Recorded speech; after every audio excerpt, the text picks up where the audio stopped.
Zio?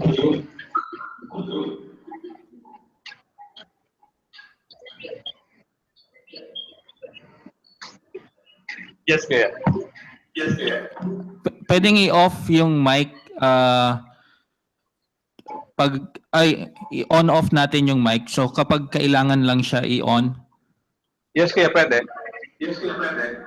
So yung di ba yung program National Anthem, Opening Prayer, welcome. So siguro i-on natin siya sa welcome remarks and then introduction to the speaker. Tapos pag si Father Jordan na, i-off na lang muna natin yan until the open forum.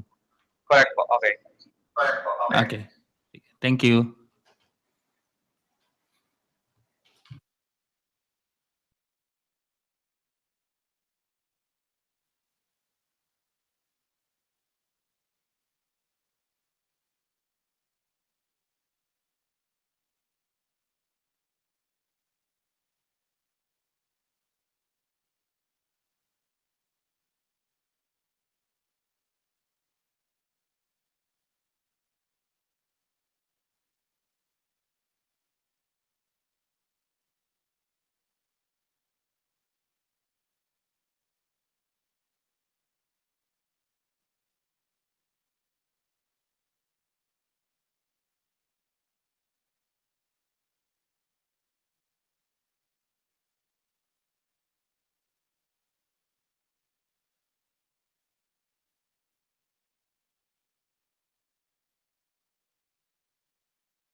Is he here? We're ready now.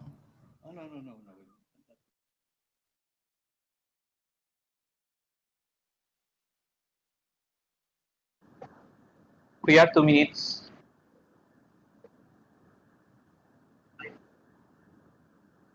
Copy.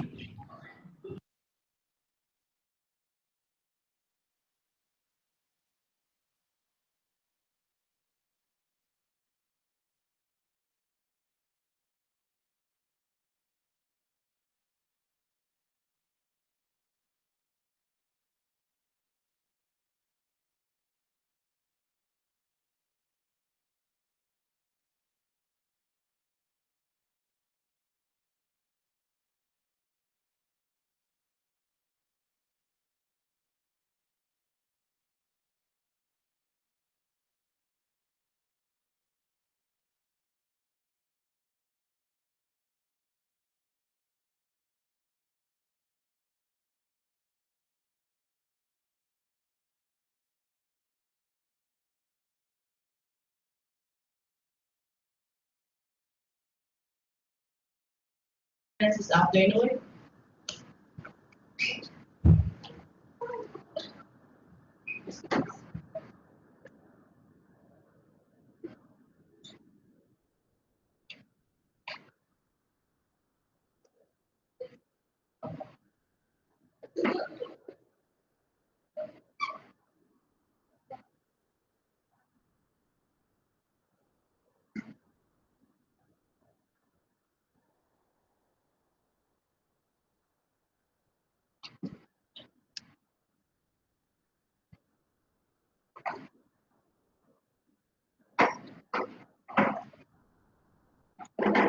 So again, good afternoon, everyone. Welcome to this video conference entitled Making Sense of Our Common Goods and Their Relevance in Business and Administration. This is an activity organized by the graduate school through the Master in Public Administration and Master in Business Administration and Master in Philosophy clusters. So I request everyone to please rise for the Pambansang Awit.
Please remain standing for the opening prayer.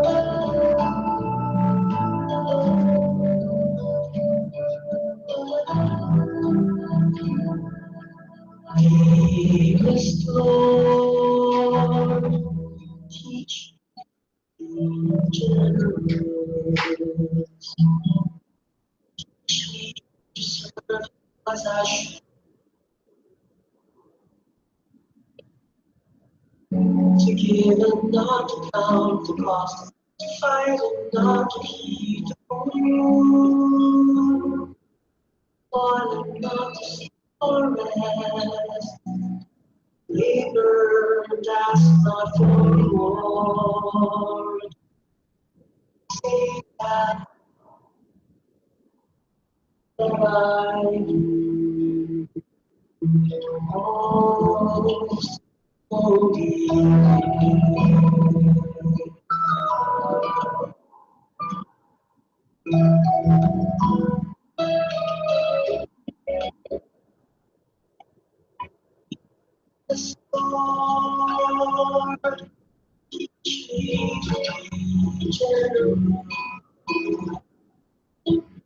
Each day to serve you as I should.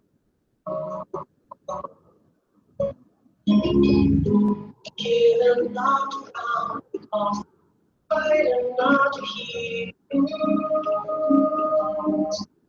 Toiling not to see your rest. Labor that's not for you. Save that glory tonight. Most holy.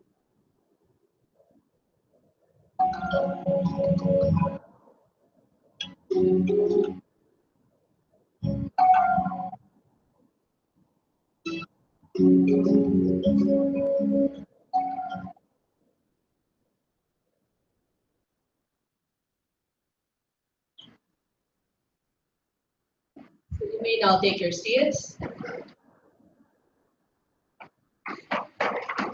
We now have the welcome remarks to be given by the Dean of the Graduate School of the University. So let us all welcome Dr. Rebecca Torres. Good afternoon, Father Patrick Jordan. Good afternoon, Dr. Torres. Lovely to see you again. Good afternoon, Ateneo de Davao. Good afternoon, Gokong Wei Business School of Ateneo de Manila University. Good afternoon to the MBA students and faculty of the University of Nueva Cáceres. Good afternoon to the MBA, MPA, and Master of Arts in Philosophy students of Ateneo de Naga University.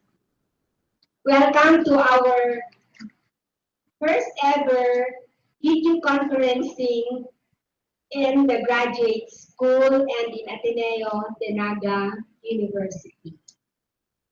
We're all excited not only because of this activity using or maximizing our technology, but more so because we have our resource person, lecturer this afternoon, the person of Father Riordan of the Society of Jesus. He will be properly introduced by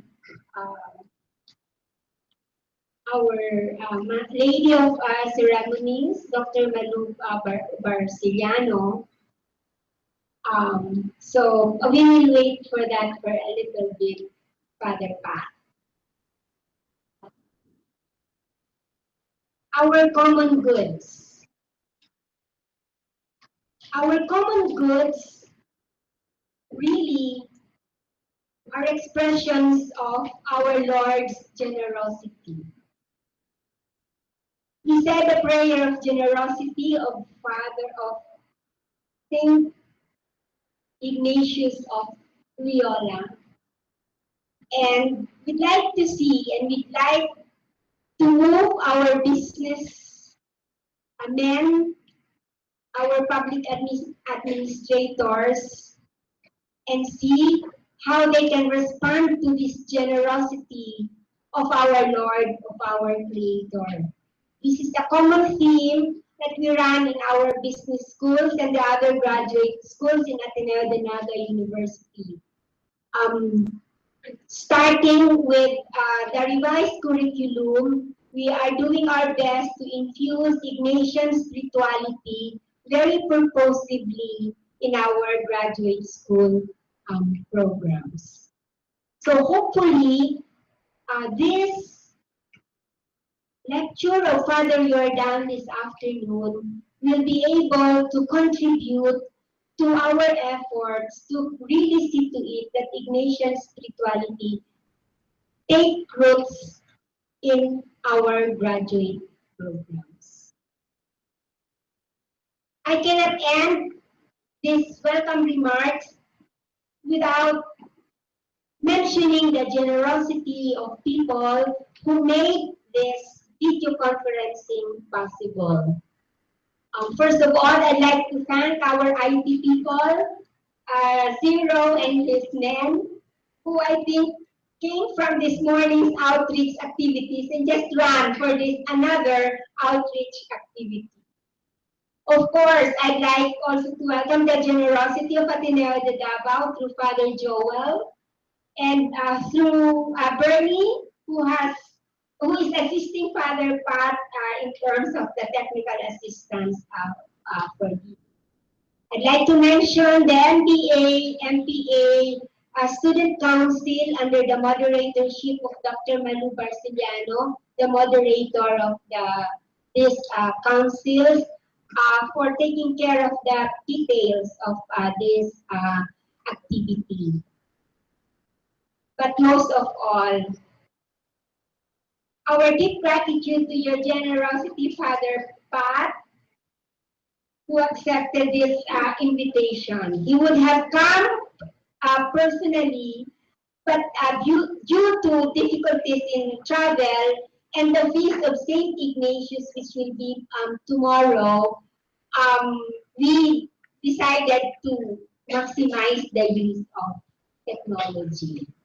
So without much ado, may this outreach activity put a smile on Saint Ignatius' face for this afternoon and for tomorrow. Once again, welcome and learn as much as you can. Thank you. Thank you, Ma'am Becky. So let's now proceed to the video conference. But allow me to introduce first our resource speaker. Dr. Patrick Riordan of the Society of Jesus is an Irish Jesuit. He teaches political philosophy at Lathrop College, University of London since 2002, having formerly worked at Milltown Institute of Theology and Philosophy in Dublin. His current research interests are the common good, religion in public life, and the philosophy of justice. His latest book, Global Ethics and Global Common Goods, was published in January 2015.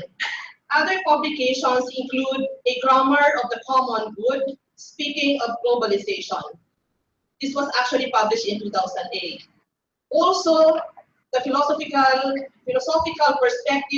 perspectives on people power, and this was also published in 2001 by the Ateneo de Naga University Press. He has also published articles on justice, human dignity, natural law, business ethics, and just war theory in the context of terrorism. So let's now welcome Dr. Patrick Riordan. So, Father, good afternoon. Thank you. Thank you very much indeed, and thank you for the warm welcome. So good afternoon, everybody. I'm going to talk about common goods, and I'm going to pick out the question especially of common goods in relation to public goods.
They're online.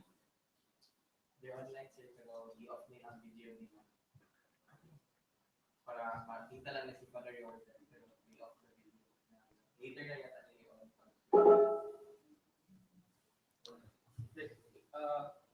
I-on nila. We are back. Tell them to turn on the video. Wag lang yung On. There we are. Yan na. Yeah.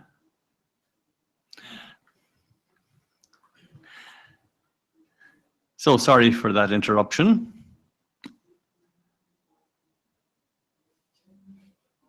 It's on their end. Yes, yes.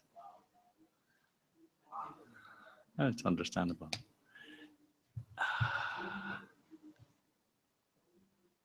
Para sila lang yung nandito. Yung makita tayo. Sila lang. Dapat nandito. Wala silang mapadalang video. Nag-stop sila. Pero they're online. Off yung camera.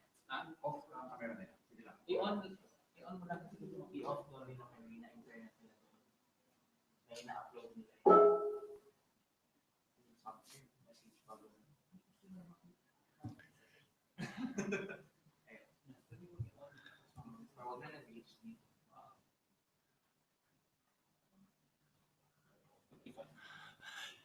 So sorry for that interruption. I will give you a health warning right at the beginning of this presentation. I'm a philosopher, so the questions that interest me are philosophical questions, and they don't necessarily lead to answers to the kinds of problems that you might have in public administration or business administration, but they might help to tidy up some of the questions and some of the discussions that you enter into, because you get your terms right and get your distinctions clarified. So I want to talk about, in this first section of my presentation, the relationship between common good and public good. So I'll focus on the economic categories of goods: public, private, club, and commons. And then in the second talk, I'll focus more on the common goods. So the question will be common goods or public goods? Which language would we best use? Which is most helpful for the problems we need to address? Are public goods the same as common goods, or are they different? Are all common goods also public goods? Now, it seems to me there are three possible ways of answering these questions. We have economic categories of public, private goods, and on the other hand, terms from practical philosophy, from Aristotle, about public goods. So one possible answer is to say the new economic categories replace the old philosophical categories. The second possibility is to say, no, these are two completely different categorizations, two completely different sets of terms, and they have nothing in common. And the third possibility is to say, yes, of course they are different, but they are not totally incommensurable. We can connect them, but we have to be careful when we do so. Now, I'm taking up this third position, and that's what I want to present to you this afternoon, and explain, and then defend, give you my reasons, show you why I think it can be done. So my argument is that we have two different classification systems, one from economics and the other from Aristotelian practical philosophy. These are two different systems of categorization, and they are constructed for different purposes. And so when we want to understand our terms, our concepts, we need to remember what are the purposes for the sake of which we developed those categories. And when we pay attention then to those purposes, we can see the interconnections, it seems to me. And that's what I will attempt to do in this presentation. We also want to get this clarity so as to avoid confusions.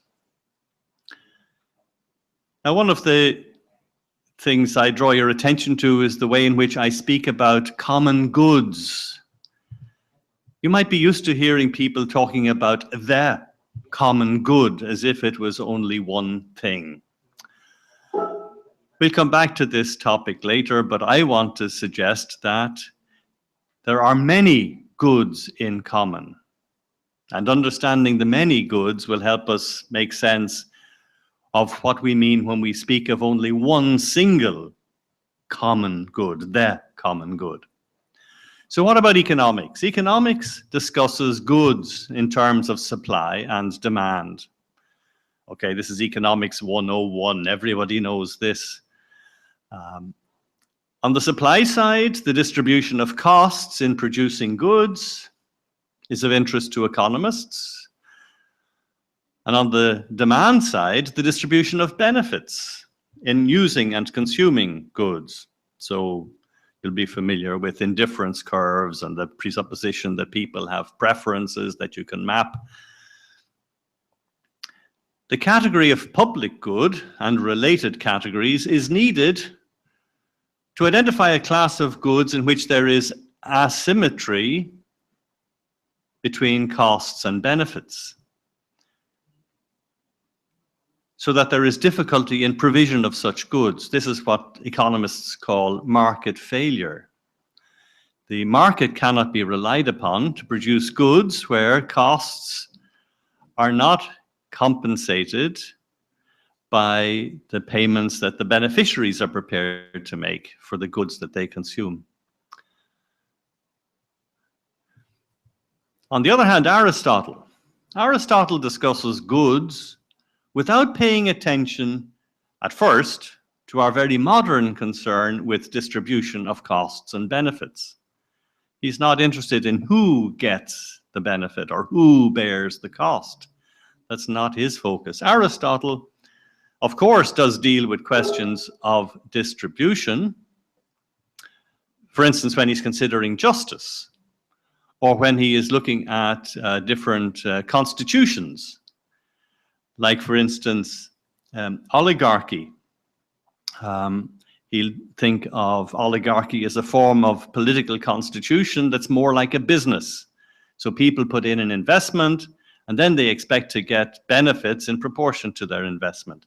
So Aristotle does know about distributions, but when he's discussing goods, it's not in terms of distribution of cost and benefit. And that's a big difference between the economist's approach to goods and Aristotle's approach to goods. So this is mapping out really what is our conversation today. On the left-hand side, you see modern economics. We'll look at supply and demand, costs and benefits, and notice the problems of market failure when there is an asymmetry between those who have the benefits and their willingness, ability to pay to meet the costs of those who produce the goods. But the Aristotelian practical philosopher is interested in action and in cooperation to produce goods, but not immediately interested in the distribution of costs or benefits, which is discussed under justice.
Father, their life. Right, we're back again. So I've just looked at the comparison between the different approaches of economics.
Let's try again. So these distinctions are often referred back to Paul Samuelson, who said that in his notion of collective consumption goods, they are goods which all enjoy in common in the sense that each individual's consumption of such a good leads to no subtractions from any other individual's consumption of that good. Now, these have since been formulated in terms of the two criteria of goods that are non-rivalrous and goods that are non-excludable. And a good example of such goods is street lighting or traffic lights or lighthouses around our coasts, as they used to be required. So once these goods are available, no one can be excluded from enjoying them. And the inclusion of further consumers to enjoy the good does not diminish the quantity of the good already available to those who are enjoying it. So if we have street lighting, that there are 100 people on the street enjoying the street lights, they are not reduced in the amount of benefit they have by adding another 100 people or another 1,000 people to the street who can also benefit from having street lighting. So there's no rivalry in the amount of the good that each one enjoys, and it is not possible to exclude some from participation when you say, okay, all bald men over 60 may not use street lighting. You can't do that. Once they're there, they will be benefiting from it. Those are the public goods defined in terms of the criteria of non-excludable and non-rivalrous. And the street lighting system is a good example. In contrast, we have private goods, and a loaf of bread is a good example of a private good. Private goods are both excludable and rivalrous. Excludable in the sense that of their nature, people can be excluded from participating and sharing. And the more people you have sharing in the loaf of bread, the less there is for each one. So this loaf I have here can be cut up into how many? 20 slices. If we try and make it 40 slices, they're going to be very thin slices. So there comes a point where the more you add, the less and less there is for each one. That's rivalrous. If I share, the more I give to others, the less there is for me. So these are the two polar opposites: public goods, non-excludable, non-rivalrous, and private goods, which are excludable and are rivalrous. Then we have club goods. This is an example of a golf club badge. It is possible to exclude people from sharing in some goods which are non-rivalrous. And a club is an interesting example. So it's possible to, for instance, to organize a bridge club, so people who get together to play bridge and enjoy it. Now, the enjoyment of bridge is not diminished by adding more people. On the other hand, it is possible to exclude some from participating in the bridge club because they don't have an interest, or they're not prepared to pay the membership fee or whatever. Now, the possibility of creating club goods has been increased because of technology. For instance, we used to have free-to-air. We still have free-to-air broadcasting from our television stations, but then it became possible to have a pay-to-view system. So with the free-to-air, it meant anybody who had the equipment could enjoy the programs being broadcast.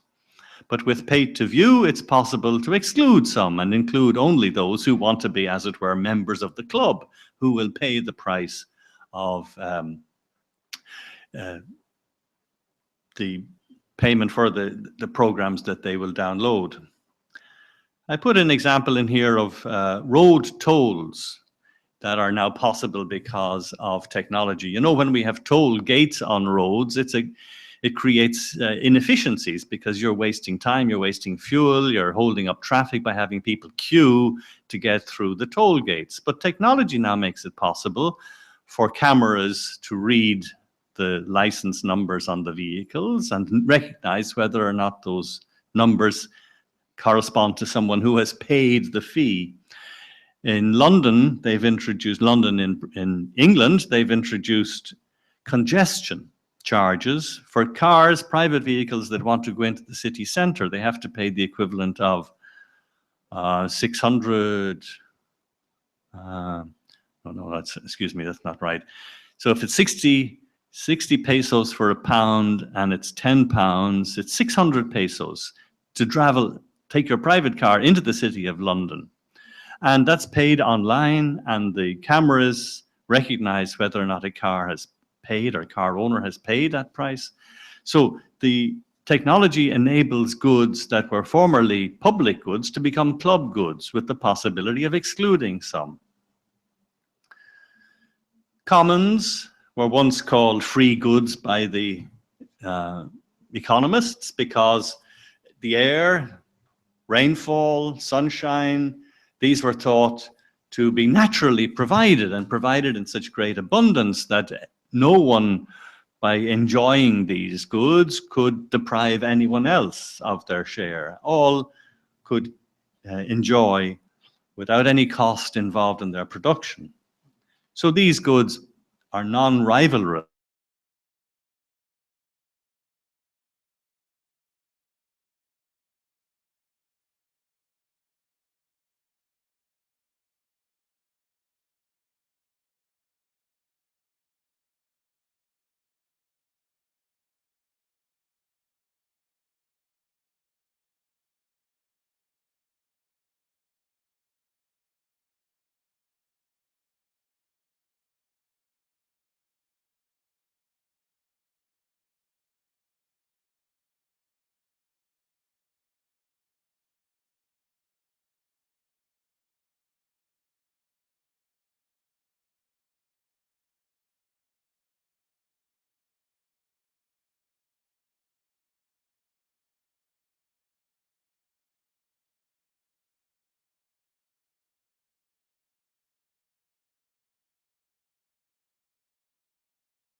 Okay. So, market failure. The privacy of goods is what makes a market possible. In a more general sense, we know it's the legal protection of property rights which secures a market-based economy. Because an individual goes shopping for their weekly shopping, their food and provisions, they pay for what they get and they know what it's going to cost them, and they calculate, is it worth my while to spend that amount of money on this? Can I get a better deal somewhere else? So private goods we associate very definitely with the market and our experience of the market. But markets won't produce public goods. Because public goods are non-excludable, the market cannot be relied upon to provide them. Nobody will undertake the cost of investing in the production of public goods when they cannot be sure that they will get paid and get compensated for their investment. Because, of course, public goods are such that beneficiaries cannot be excluded from the enjoyment of them. And this is associated with what is called the free rider temptation, the temptation to free ride. Why would anyone bear or share the cost of providing a system when they can benefit from it whether or not they pay? Now, there are various solutions to this problem other than relying on the state or public authorities to provide the goods. And we should bear that in mind always. There are other forms of cooperation to produce and deliver public goods. It's not only the state and the public civil authorities who can do it. The form of irrigation management in the rice terraces of the Cordilleras in Banaue, the Fugao people, they have traditionally managed their irrigation and maintenance of the terraces, work that is undertaken by the community for the community. And insofar as it is done, all benefit, and it's not possible to exclude all or any members of the community from benefiting from the work that individuals put in. So we're familiar from our experience that there are traditional forms of community that do manage to provide goods for themselves that would not be providable by a market. However, it has to be admitted that traditional forms of community also have an element of exclusion attached to them. I mean, there is hospitality, there's the welcoming in of the strangers, but it is only participants or members of the community who actually stand to benefit from the cooperative effort. But we should remember too that there are in our histories, there are other ways in which non-market solutions have been found for the provision of public goods. If we think of the origins of the provision of welfare, of health care, hospital care, of education, certainly in Europe, and I suspect also to a large extent in the Philippines, there is a history of organizations like the churches, the Jesuits, the religious men and women of different congregations who have undertaken to build hospitals, to provide education, to provide care, not through a market, but out of charity, out of a willingness to serve. So created by people motivated by faith to love their neighbor and to minister to those in need. And the funding for such work, providing public goods, has not been through the beneficiaries paying necessarily for the costs of the services. The costs have been borne through charity, patronage, and then also volunteering. The workforces are frequently volunteers for life or for a time. So these are examples of non-marketing solutions, and in them free riding is not a problem. It's not, in a way, the charities wanted people to accept what was offered for free without having to pay for it. It was not seen in that context as a problem. Now we're faced in our world with the question, how do we provide health care now? Is it intelligible to try and provide it relying on a market, or should it be provided as a public service by the state, or should there be a combination of these methods of provision of the goods associated with welfare, health, education? And then the question is, how do we fund those provisions? You can see how big a political issue that was with Obamacare, with Obama's attempt in the United States to introduce a national health provision for the many millions of people who were excluded from benefiting from a healthcare system which was fundamentally predicated on the market, that individuals bought their insurance or had their employers buy insurance for them, and without insurance you did not have access to healthcare. So this is the sort of political choice that arises for our societies. What form of provision are we going to rely on for the provision of goods that the market on its own won't provide?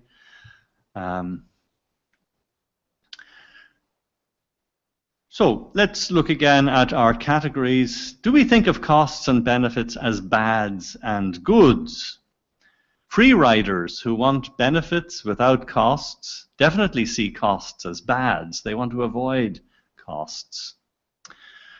The work involved in putting a cooperative system in place and in maintaining it also appears as a bad to someone who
Who is that guy?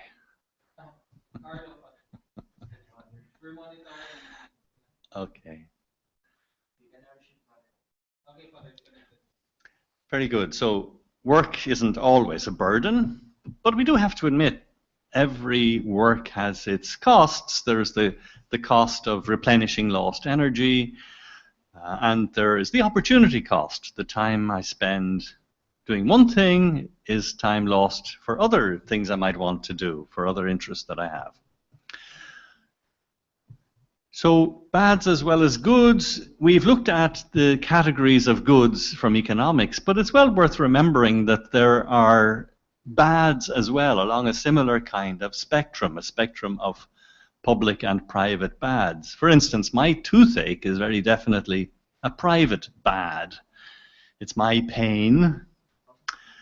But the pollution of our local water supply due to flooding or sewage spillage is a public bad. So recall the meanings of public, non-excludable, non-rivalrous.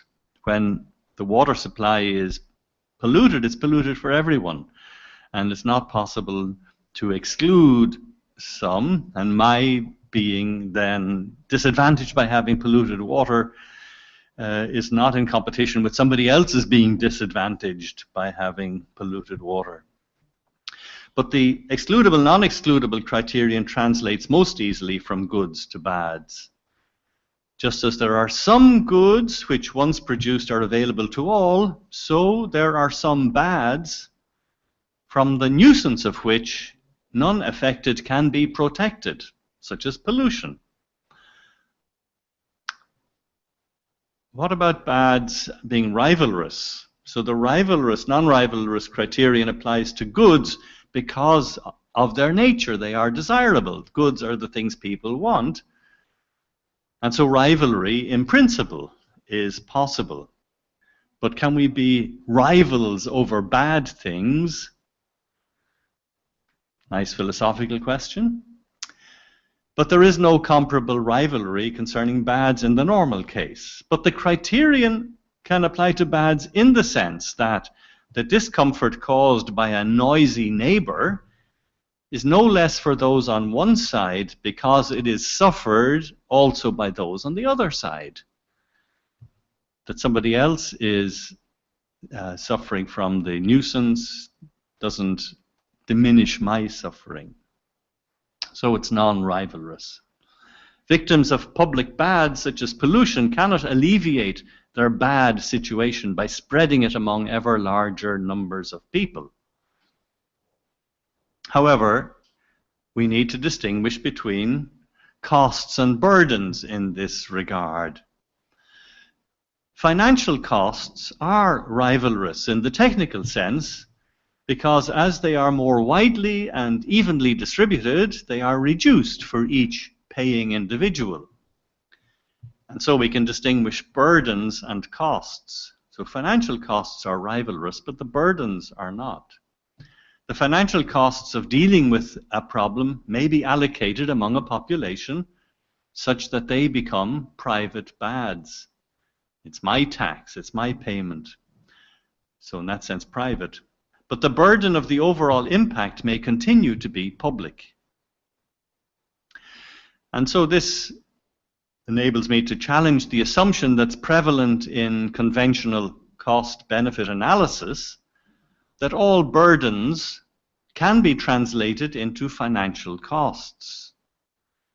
So there are dimensions of bads which are public, which resist being managed as private costs.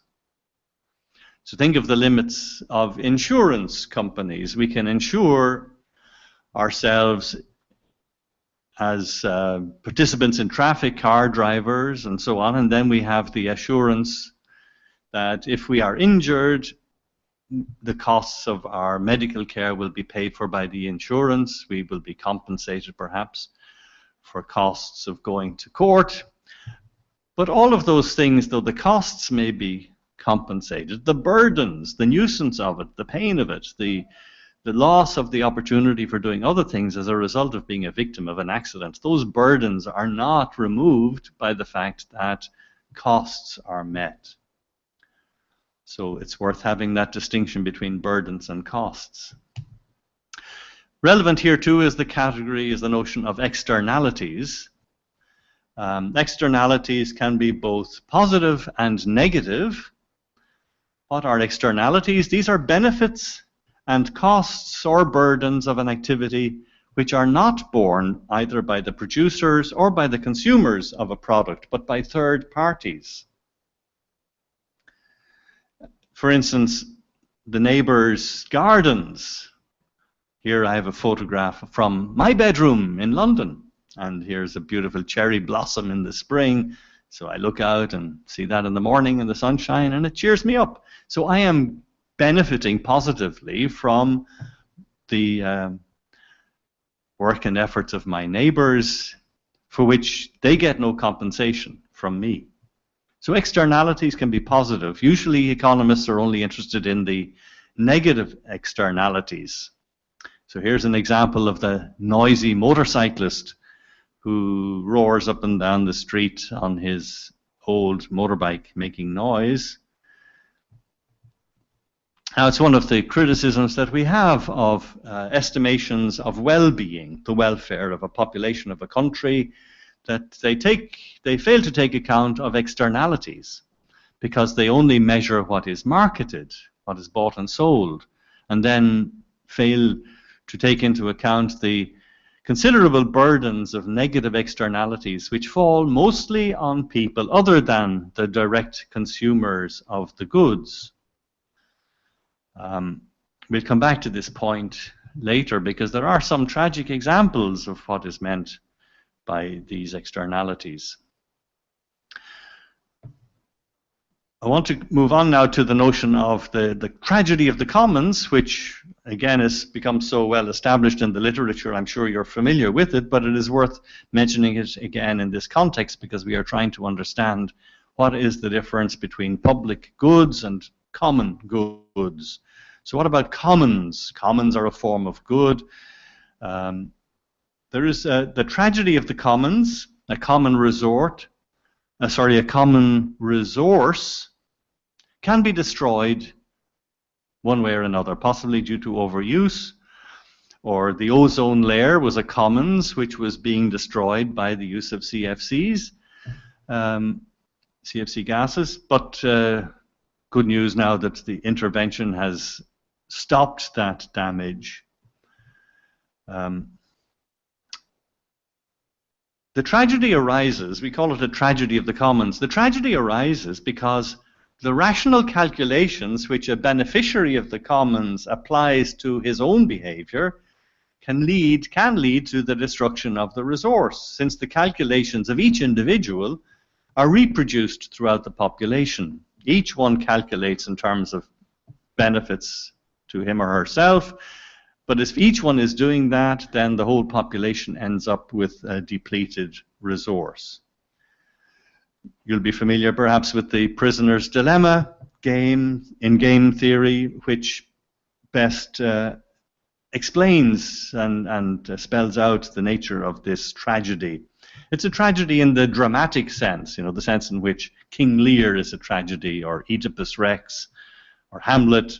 There is a flaw in the main character, in the hero, which drives the hero to destruction. It's not something that is done to the hero from outside, but it is already internal to the hero, the source of his own self-destruction. And the source of the tragedy for the commons is in the structure of individual rationality as typically understood in economic theory or in rational choice theory.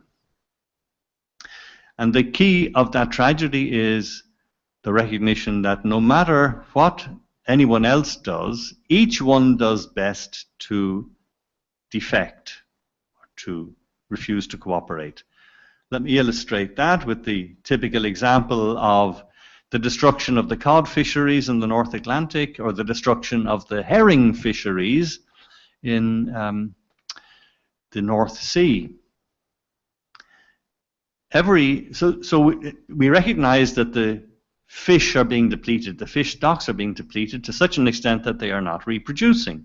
So collaborative effort was needed to save the fish stocks, and that meant imposing quotas. There are limits to what each boat can take from the common fish resources. Now each skipper of a fishing boat calculates, if everyone else fishes, then I would be foolish not to fish. So if everyone else goes out fishing despite the quotas, I'd be foolish not to go out fishing as well. But if all the others stay in port, if they abide by the quotas, if they cut back and say, okay, we'll cut back and we won't overfish, then it won't make any difference if I go out to fish, because I'm only just one boat among thousands, and my individual impact won't be all that significant. So no matter what anyone else does, each individual thinks he or she does best by violating the quotas.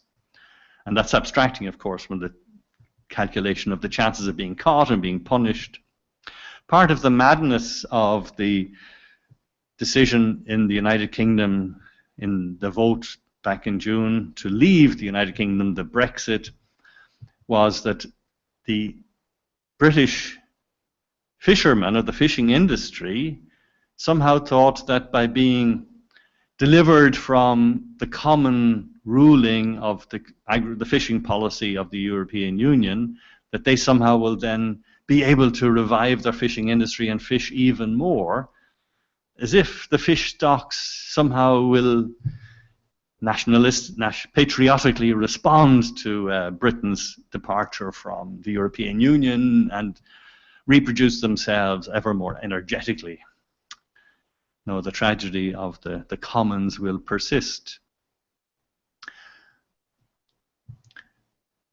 So where there's a tragedy of the commons, where we recognize that the commons is being depleted, we intervene, we take action politically, or as communities, maybe not necessarily through state action, but some other way, as societies traditionally have done, we take action to save the resource, the common resource, by turning it into a public good from being a commons. At the limit, at the extent of exploitation, which endangers the common resource, then the commons does become rivalrous. And in such cases, it's possible to treat these resources as public goods because there is a cost in maintaining them, in safeguarding them, and that cost is best managed by a public authority, ensuring that the quotas are met, the limitations on individual exploitation of the common resource. So I highlight here again the way in which the economic issue points up the need for a political response. What about private goods? Are private goods truly private? And now we come back to the question I mentioned earlier about externalities. The way in which goods are produced and delivered can create burdens, externalities, that are carried by third parties, people other than the producers or the consumers of the products. And again, this is where there is a need for a political response. One of the really tragic examples is the way in which coltan, this metal that's used in mobile phones, in the chips that are used in our mobile phones, coltan is found in the Great Lakes area of Africa, and the excavation of coltan has led in a causal way to the wars of Eastern Congo and Rwanda, because warlords have found the exploitation and the marketing of coltan to be their access to wealth and therefore power. And there is no viable state in the region which can control them. And yet, that is the metal which is present in the phones that we all use. Another example is the way in which cotton as a product is very water hungry, needs a lot of water, and Russia, in attempting to benefit from the market for cotton, has depleted its lakes. The water has just been soaked up and disappeared. It's no longer being renewed. So the people who buy and sell mobile phones or cotton shirts on the high street in London, they're not bearing the costs, the externalities that are being suffered by other communities, those in Rwanda, Eastern Congo, or those in Russia, the externalities that are suffered by third parties. Another very relevant point here is the way in which conspicuous consumption has an externality in felt inequality. The work of Wilkinson on the spirit level, it might not be known to you, but it had a big impact in Britain, documenting the way in which unequal societies are most unhealthy. So even very rich societies, which are unequal, have very bad public health records in comparison with more equal but perhaps less wealthy societies. So one of the things that they highlight, Wilkinson, the spirit level, is conspicuous consumption that makes people aware of how poor they are relative to others, that has a diminishing effect on the sense of self-worth, of being an equal member of society, an equal citizen alongside others. So these are externalities that are not compensated in the marketplace. What determines whether a good is a public good or not?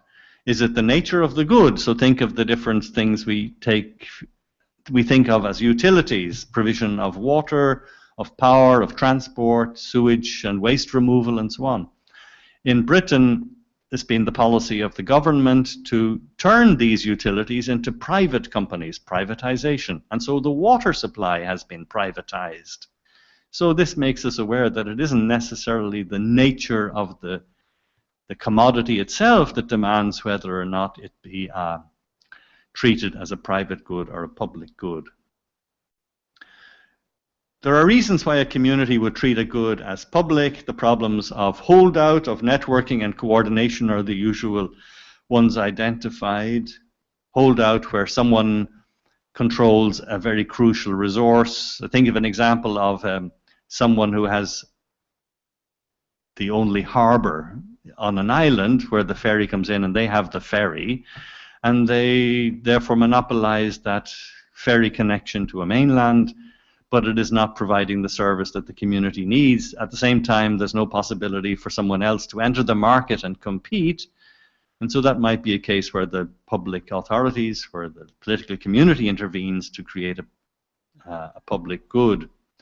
Similarly, networking, the usual example of networking was where different rail companies attempt to create different networks of rails. Well, that's an exorbitant expense to create a network of rail. It's not going to happen. So the market cannot be relied upon to generate competition. And similarly, even if there is the possibility of different entrepreneurs offering services in the market, they will need to be coordinated, because of course they'll be offering their services to those customers who are most likely to be numerous and resourced to pay for the product, to the neglect then of more marginalized or more remote parts of the community. So these are the usual examples why the state might be required to intervene and produce and deliver these goods as public goods. But we have to remember, as I mentioned earlier, the history of provision, that they have been goods produced by charity, which might be privatized, might also be nationalized. And so there's the political choice that arises for us. How do we make such goods, provision of water, provision of healthcare, provision of power, do we make those private goods or public goods? And then what are the criteria on the basis of which the choice is to be determined?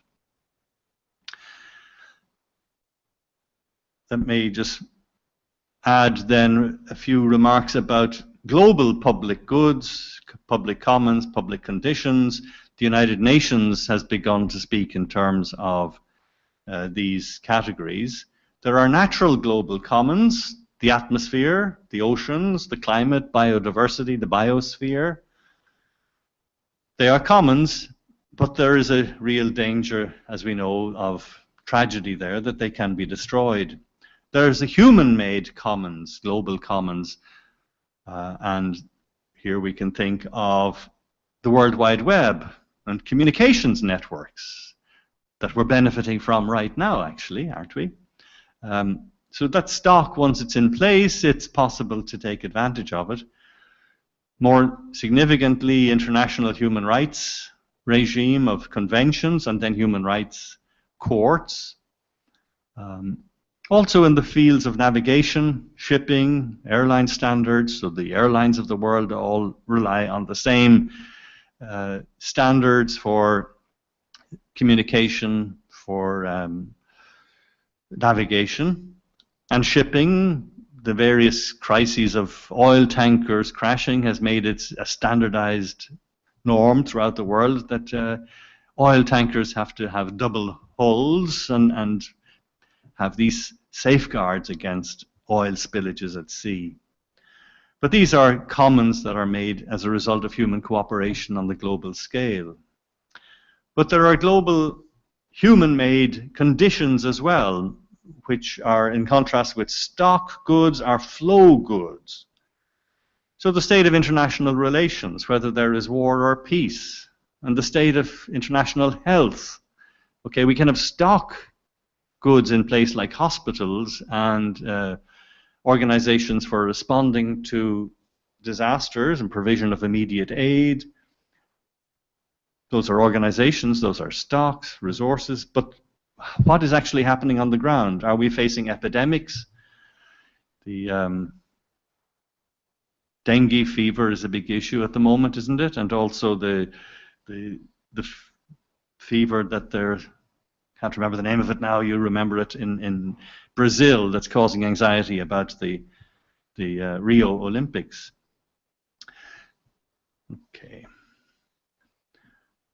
Pope Francis on the climate in Laudato Si, he writes of the climate as a commons. He even says that the climate is a common good. And there's a sense in which he's right, you know, that the climate is always a good in an ontological sense, in the sense that whatever is good. But is the climate always a good in a practical sense? It seems to me that it does not make sense to say that. To say that the climate is a common good or even that it is a collective good does not make sense. Because there are many climates, and in any climate, the human is only capable of survival with cultural adaptation. We're not readily adapted naturally for survival in any particular environment. Wherever we are, we'll need clothes, shelter, protection from the sun or the rain or the cold, and so on. And third, while natural environments are inhospitable to humankind, some are more so than others. So the climate is both good and common. It's good, of course, in the ontological sense, as a typhoon is good, in the sense that it has its own beauty, its own form, its own dynamism, which we can value and appreciate. And here's a satellite photograph of the beautiful form of a typhoon, which is impressive. And so it is meaningful to say these things have a goodness of their own, appropriate to their own nature. But that does not exclude great harm to humans. Right. So here's a photograph you might recognize from Ateneo de Naga High School, I think after the Typhoon Remming in 2006. So this is the harm that typhoons can do. The climate is common in the obvious sense that the rain, the sunshine, the drought falls on both good and bad alike. The desert climate is a commons for the Berbers, the people who lived there, but not every commons is therefore good. And so the language of the Holy Father in Laudato Si needs a bit of precision. It is not meaningful to say the climate is a common good. It is a commons. It's a commons that can be bad. And it is a commons that can be in need of intervention so that it can be treated as a public good. But that kind of precision, I think, would help the encyclical to make the case a little bit more strongly in our world. So now I suggest we take a short break. You've been very patient listening to me so far. I suggest you have a buzz session for maybe 10 minutes and see about identifying some examples of public goods, commons, and questions that you might want to ask about these in our open forum session after the next presentation in about 10 minutes. Okay? So thank you, Father. So we'll have a short break for 10 minutes. So we have coffee at the back, so feel free to get one. Thank you. Ready, Okay. yes, Father. You can already start preparing your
presentation of Father Riordan. So may I request everyone to please get back to your respective seats.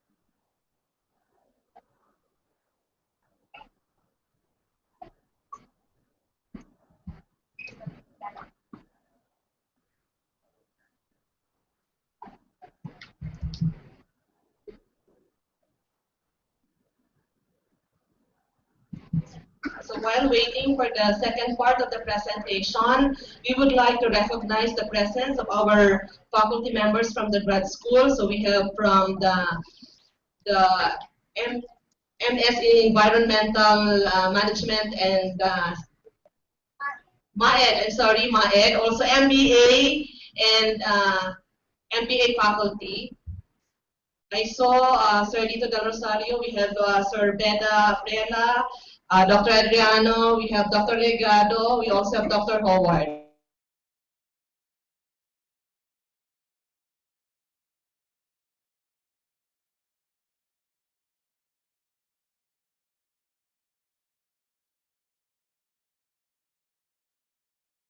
Presentation.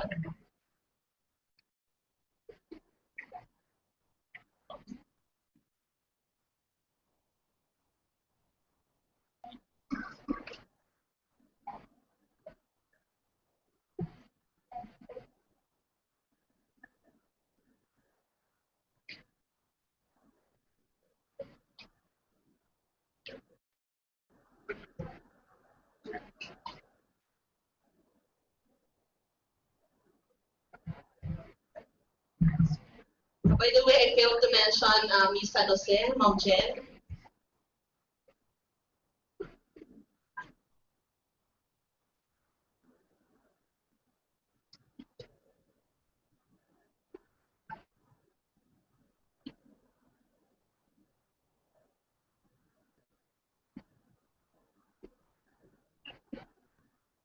We can now start coming up with our questions. So if you have clarifications on the first part of the presentation. Okay, so I suppose we're now ready with the second part of the presentation of Father Riordan.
Hello, are we ready to resume?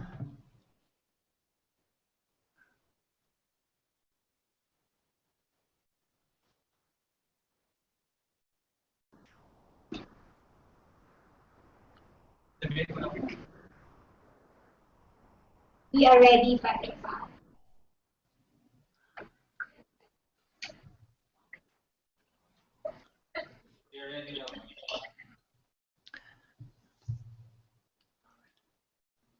Hello, ready to resume?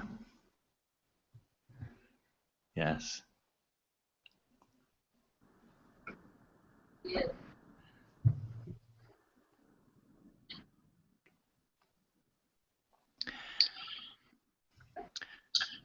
So welcome back, refreshed and ready for more wisdom, I hope. Now I want in the second part of my presentation to look at the categories from Aristotelian practical philosophy. Aristotle is the main source in philosophy of thought on common goods, and it's from him that Aquinas and many of the medieval thinkers brought these notions into Catholic theology. And of course, the notion of common good is now a very key element of Catholic social thought. Can you hear me all right?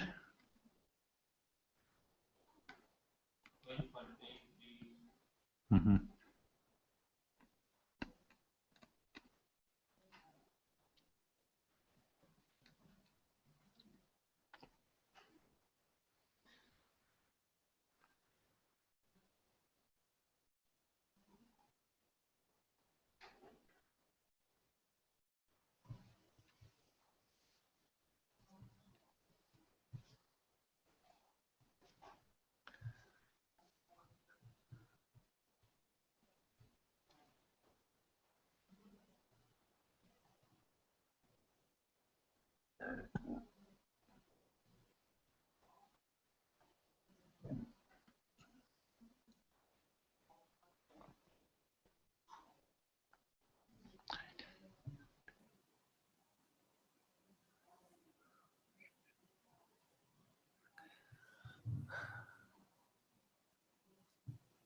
They will reconnect, Father.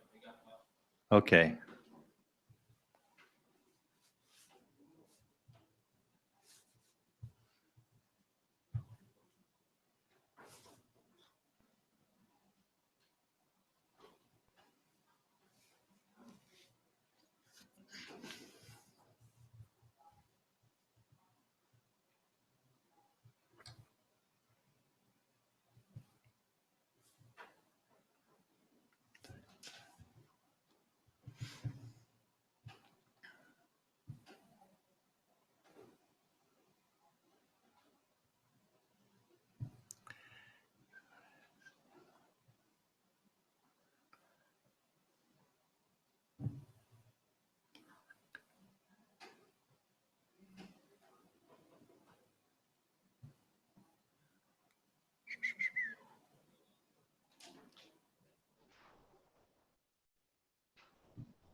So there we are again. Good.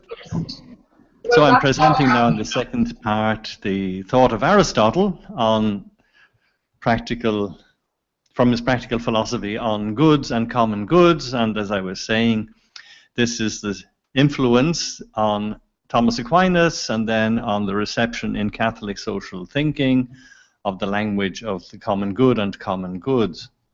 So Aristotle says that whoever acts for some good. He also builds in the qualification that people can be mistaken about their goods. They can think that what they are looking for is something that's good for them, but they could be mistaken about that. But for the most part, people acting are acting for goods that they've properly recognized as being of benefit to them.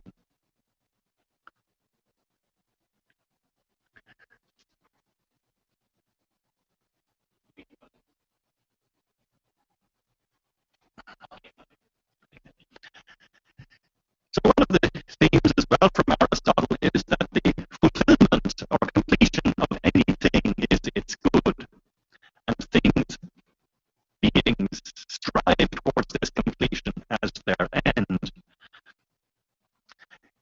That means that for Aristotle, there's an ambiguity in the meaning of good. Right? The deliberately chosen objective of purpose of action is a good, and then the completion or fulfillment of an entity is a good in a developmental process, and then both together are goods, or are a good.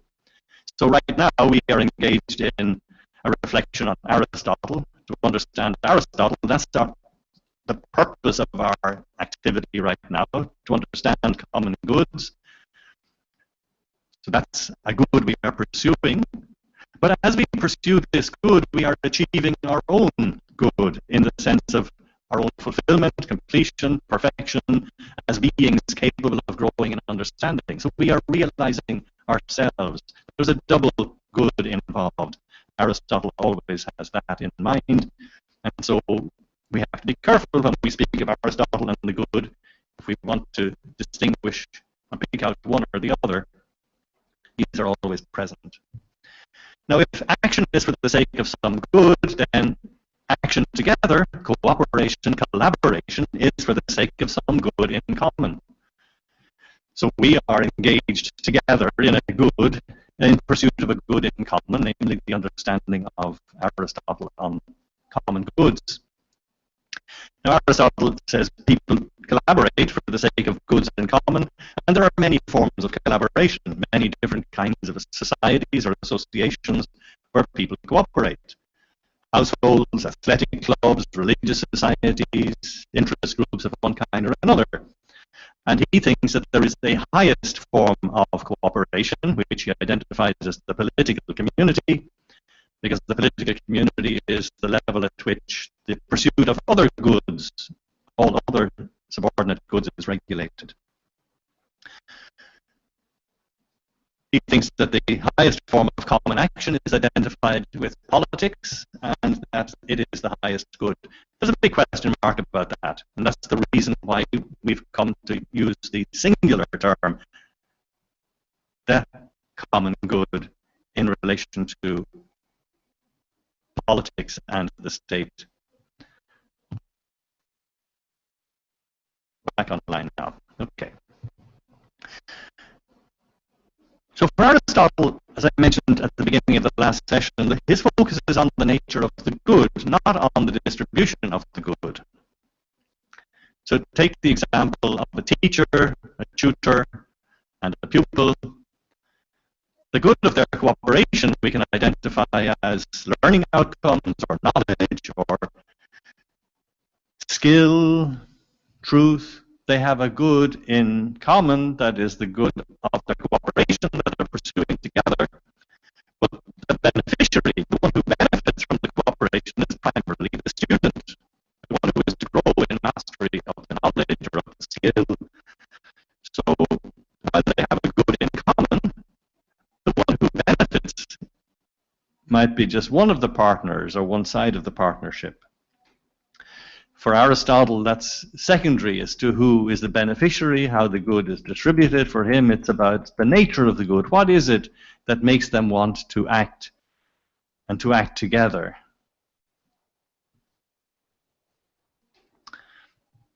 How are we doing, Bernie? Are we online?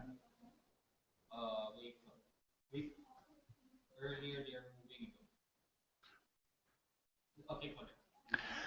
So Aristotle will ask about cooperation, about collaboration. What is the point? What are you trying to achieve? What are you pursuing? Okay, he's not going to ask who is going to benefit, who is bearing the costs. These modern questions that we've seen are the questions of economics, are not Aristotle's questions. But he doesn't ignore these questions, as I mentioned. He does see them as relevant when he discusses justice and distribution, and when he discusses different kinds of constitutions, political constitutions like oligarchy, where it's about wealth and the distribution of wealth. So a good in common is a good for the sake of which people cooperate. But people cooperate for many different purposes. There are many different goods in common corresponding to different instances of cooperation, of joint action. And so we have to be able to recognize the different forms of cooperation that take place, which means that the notion of common good we use in a fluid way, analogously. It varies from context to context as to what exactly is intended. Now, to explore this, I want to try an initial classification. And you see here I've listed a specific good, a concrete good, secondly, a means to a good, and thirdly, a system for delivering goods. So let me just elaborate on these, give you concrete examples. So a common good can be a specific good, a concrete good. Just as we can cooperate in arranging and enjoying a dinner party, holding a game of tennis, building a house, drafting a piece of legislation. Right now, our teams on both sides in Davao and Naga are cooperating in maintaining this video connection, this video link, right? So we're cooperating to make something happen. But it's a specific good. Now I want to take the example of parents who cooperate to find a school place for their child. It's an actual example from the context in Britain today, because in Britain the government has made it possible for parents and local groups to organize their own schools, because there's a lack of school places in certain places. Now, it's always possible to ask why the good is considered worth having or pursuing. Okay, parents want a school place for their child. Why? Why do they want their child to go to school? Why is a school place for the child good? What's the point of education? That's a valid question always for an Aristotelian. We'll come back to that in a minute. So I've started with the idea of a concrete good. That's the school place for Johnny. Now I want to look at the means to some goal. On occasion, deliberate action must be undertaken to put means in place, means and conditions, so that the concrete goal can be achieved. So having a school place for Johnny might mean having to build a school. And in the recent British context, parents have been facilitated, they've been allowed to collaborate to create schools, and it's partly driven by the political agenda of the Conservative Party, the Conservative government, that have felt that local councils, mostly those dominated by the Labour Party, have had too much control over education, and they want to take that control away from local councils and have facilitated the creation of free schools, as they call them, so free of government control at the local level. So the means to some goal might be, building the school so that Johnny has a school place.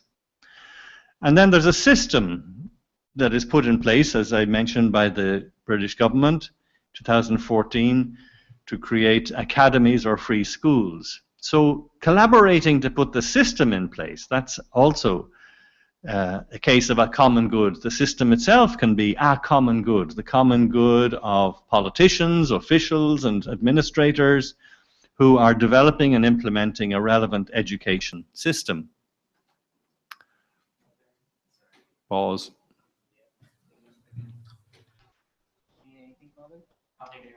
Okay.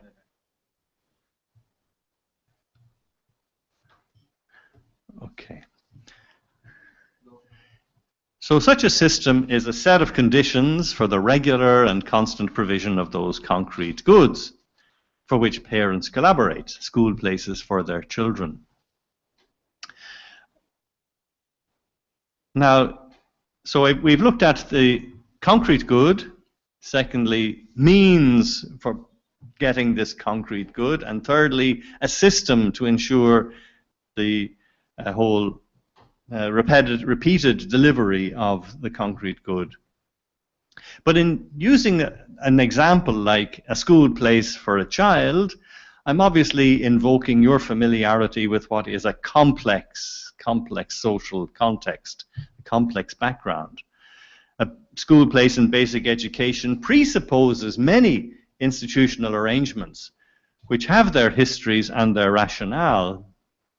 It's not just a matter of a seat behind a desk In a classroom, there have to be teachers, and there has to be curricula and books, and people who have written the books, and people who have published and printed the books, and relevant bodies for supervision of teachers, and for certification and training of teachers, and so on. So just the simple idea of a school place for a child brings with it presuppositions that we don't always advert to, but when we articulate them, we can recognize we not only have here a system, but a system of systems. Okay. And at any level, the system can be a common good of cooperation, and the system of systems can be a common good of cooperation. And the same thing applies then to recognizing, well, building a school takes us into architecture, engineering, all of the issues of infrastructure, provision of the utilities, power, water, sewage, etc.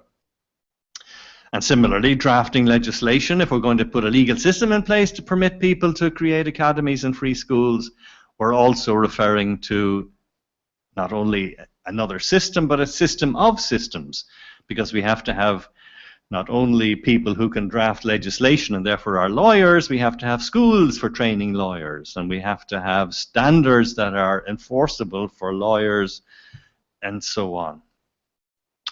So, now wanting to tie up some of what we've analyzed in terms of common goods with the notions of public goods and private goods. So the school place for Johnny is a private good. Johnny's seat is private. It's excludable and rivalrous. Okay. But this private good is a common good of the parents' collaboration. And it is a common good of those who support the parents. So local organizations who have agitated to have the possibility of creating their own school. So a private good can be a common good. But the common good of whom? Of the collaborators, the people who work to make it happen.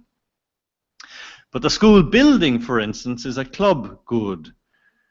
It's excludable, so it is possible to exclude some people from it, but it is non-rivalrous in the sense that having Mary Jane join the class doesn't deprive the people already in the class of any dimension of their education, in the normal case. But having the school building, though it's a club good, it's also a common good of the parents and their supporters, the people who collaborate to put it in place. So as all action is for the sake of some good, so all collaboration, cooperation, is for the sake of a good in common. And similarly, the system is a public good. Once the system of legislation is in place that creates rights and opportunities in society, it means that if it's possible to do it in Burnley, then it has to be possible to do it in Southampton, because that's the nature of the legislation.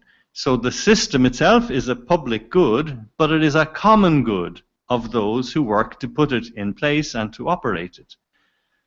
In this case, it was the Conservative Party in government who made it part of their platform and what it was they wanted to achieve. So that the goods at stake, the school place, the school, the education system, are indeed worthwhile goods, can be and definitely is debated. And when we debate and discuss their goodness, we can find different formulations that will appeal to values. I'll come on to some of these shortly. And that's consistent with the Aristotelian approach, which wants to know why people act and why they cooperate, without necessarily asking about the distribution of costs and benefits, which are concerns that do apply when we're doing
Are we back again? Okay. So the paradox seems to be that we can say things like a private good can be a common good, or a public good can be a common good. And it's because the languages of common goods and public goods are different, because they are located in different disciplines with different practical concerns. But they are not mutually exclusive languages, as I've tried to show. It is possible in the Aristotelian sense to speak about private goods as common goods, while that wouldn't make sense in economics. Also, public goods or club goods can be common goods. Another simple example you might be familiar with, housing. A housing association, we're familiar with that, where people collaborate in order to get housing for themselves. Now, they are an association. They collaborate. And the point of their collaboration is the provision of a home for each of the collaborators, but a home is a private good. So the private good, which is excludable and rivalrous, is a common good of their cooperation. And while they have a housing association and they're creating a housing estate, maybe a subdivision, they will want to put in street lighting in the subdivision, and of course that is a public good, but being the object of their cooperation, it is their common good. So I've been emphasizing from the Aristotelian point of view, there is the question of the nature of the good. Why is it worth having? What is good about it? What is it that makes it a good that attracts our concern that we would want to pursue it?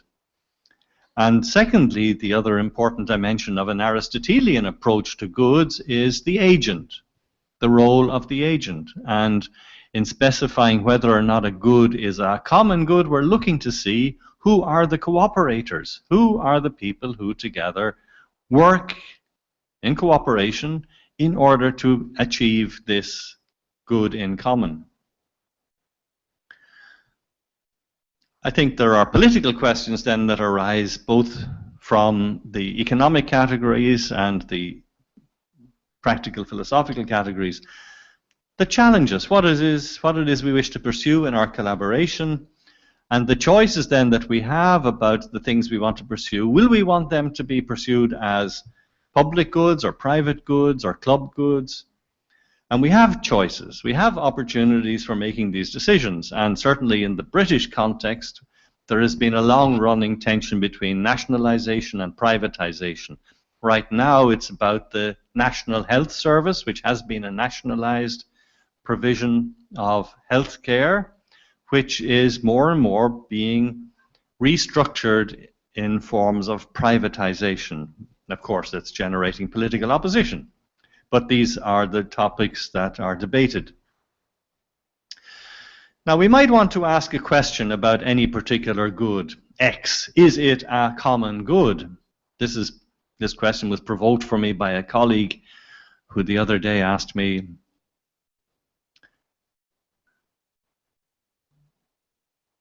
I was asked the other day by a colleague, is money a common good? Is money a public good?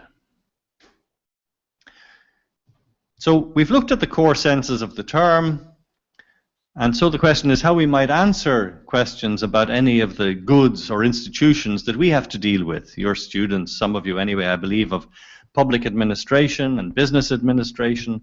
So think of any corporation or any particular market or any particular law or system or product. Is it a common good?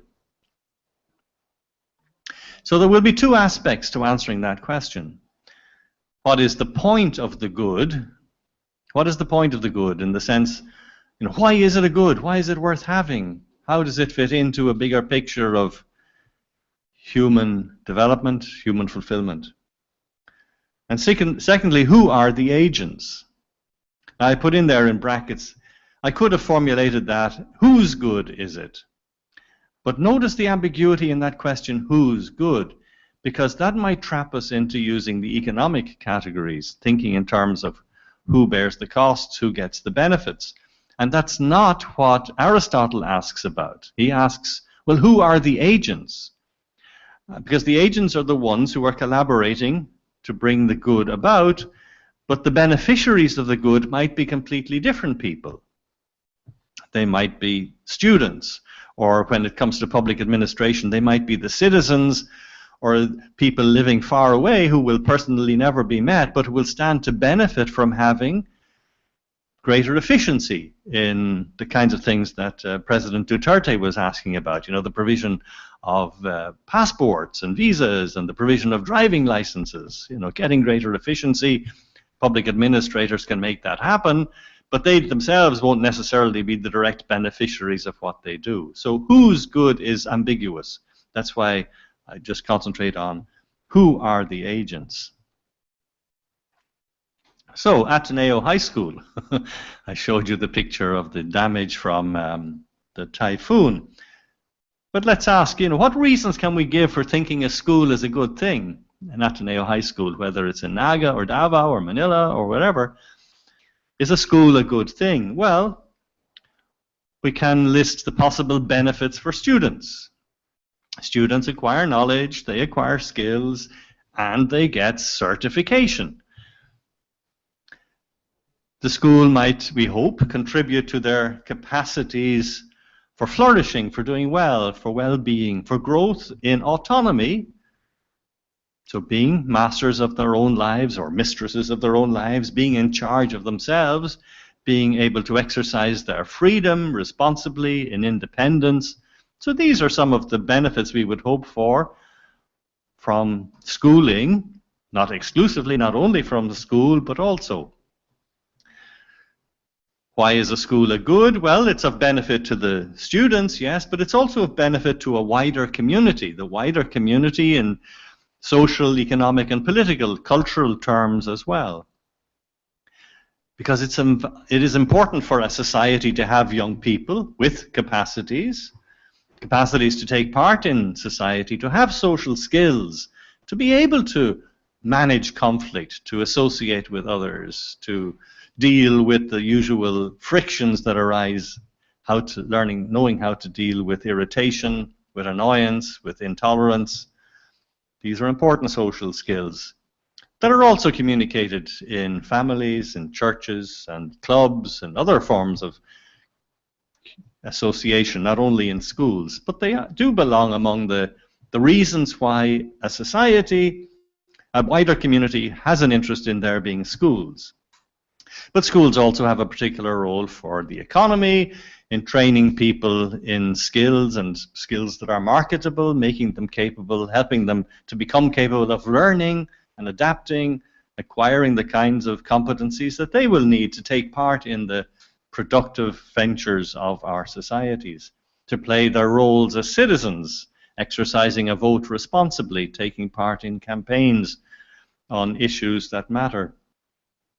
Of course, for all of these, we can identify the skills that are needed: numeracy and literacy, awareness of rights and obligations.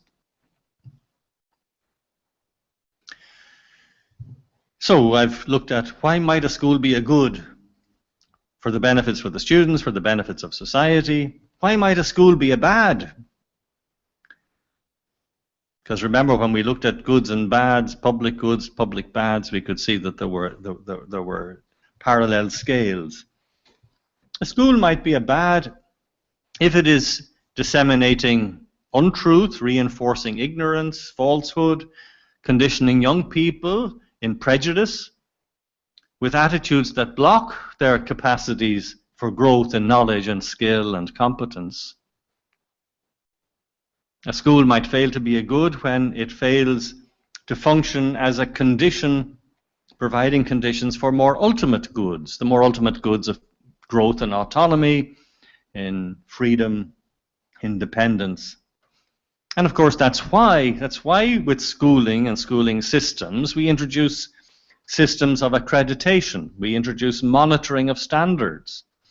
Quality assurance audit is the very familiar phrase that all school administrators know. Certainly in Britain it might have the same reference here.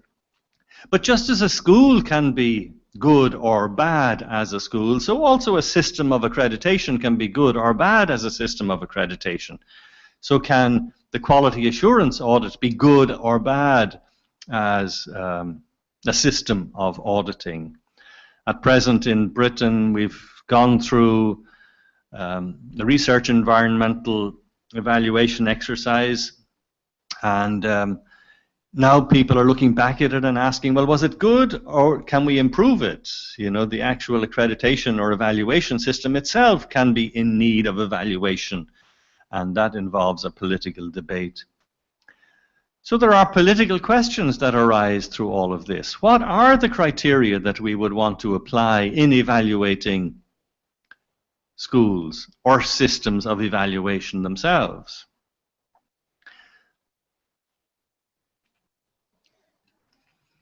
So the legislative framework as a common good, we have to pay attention to it in our societies. On what conditions will people be permitted to create their own schools? Because there are dangers, since we know some schools can be bad. There is an issue of control of ethos, of curriculum and appointments.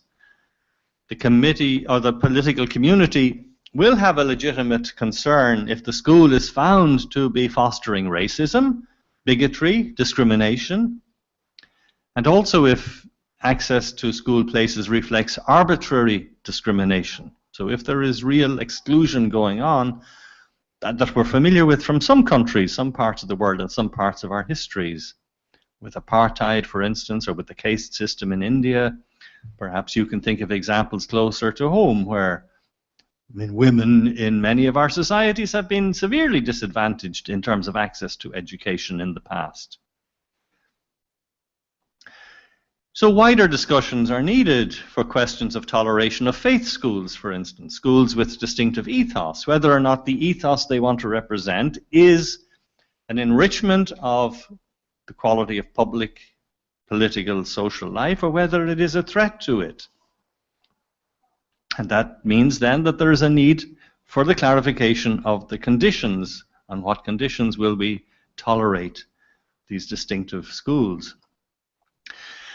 So I'm illustrating the question, you know, is X a common good? Is a school a common good? Is a system a common good? It will depend on the nature of the good in question. It will depend on the agents that we're looking at.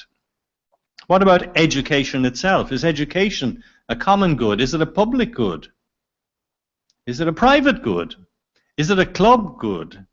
Just think of the way in which education might be a club good. You know, we Ateneans, we Ateneans are Ateneans, people who see themselves as somehow distinct,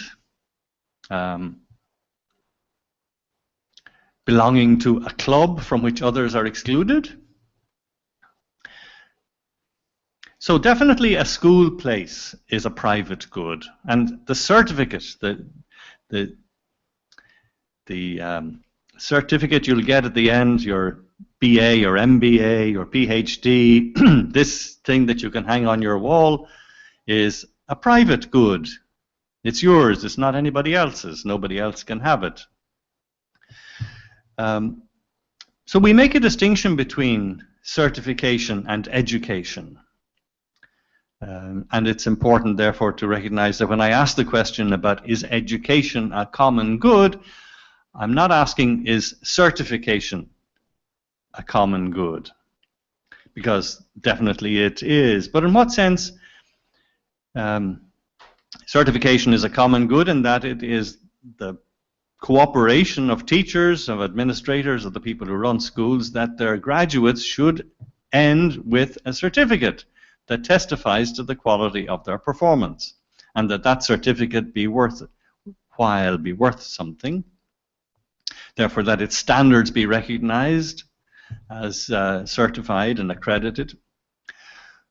But education is more than certification. In what sense is education a good?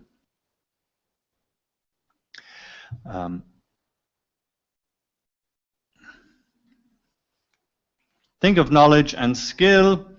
These are rivalrous, excludable. If we apply these criteria, are they rivalrous and excludable? My knowing Shakespeare, for instance, does not stop you knowing Shakespeare.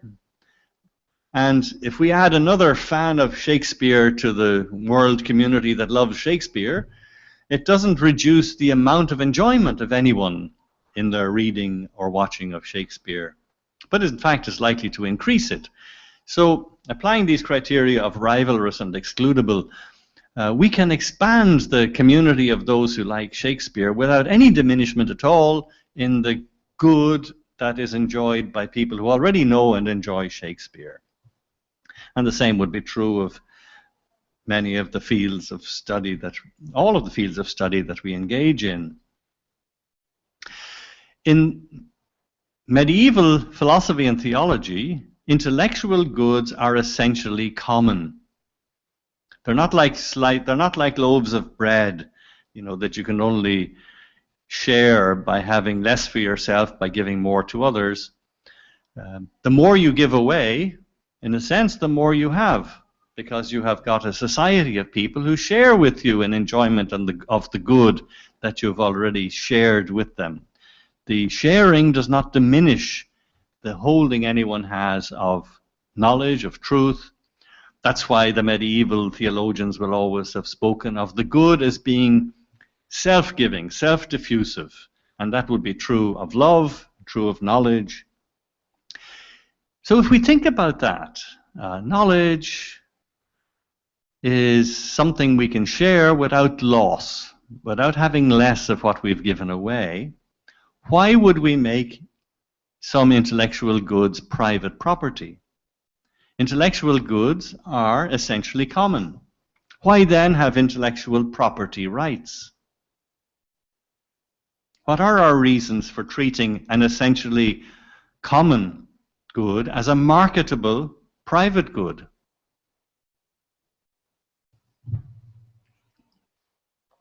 Education. Is education a public good?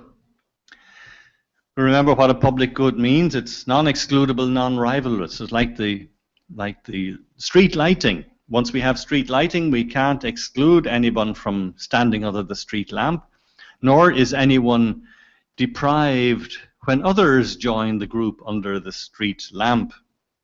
So education, is education like that? So think of the distinction earlier used between stock and flow goods. So stock goods would be the school places. The flow goods will be the processes of education that are going on in the classroom. The lives of all are enhanced when the skills and knowledge levels in society are raised. Because then fellow citizens are more competent, more responsible, or at least the capacity is there that they can be more competent and more responsible.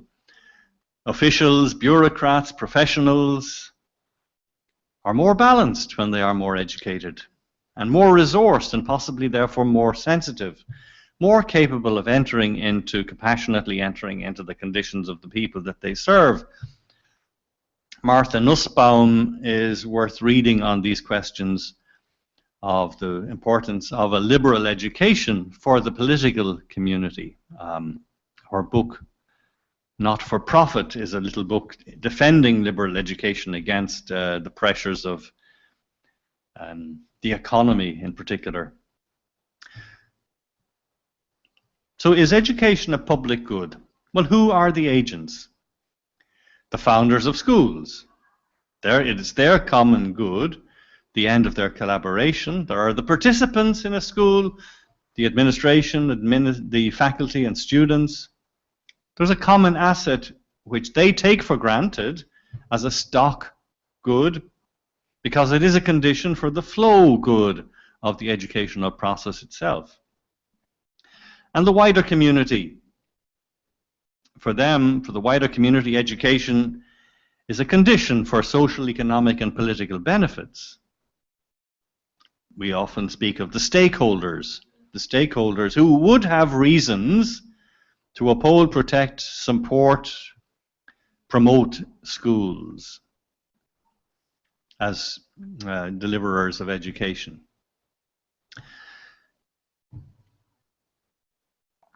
So, what I want to do now is just remind you of the initial distinction that I made between a concrete good, a school place for Johnny, conditions for delivering the concrete good, namely the school, a system which is illustrated by the legal system that's put in place that enables a school to operate. So I want to expand that listing of levels. So when we speak of common goods, we can be speaking of one or some or all of the following levels. There's the concrete good, a school place. There's the means or condition for the school place, namely the school building.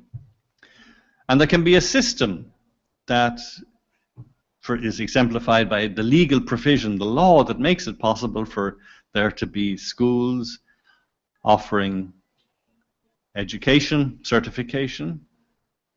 But of course, no system stands alone.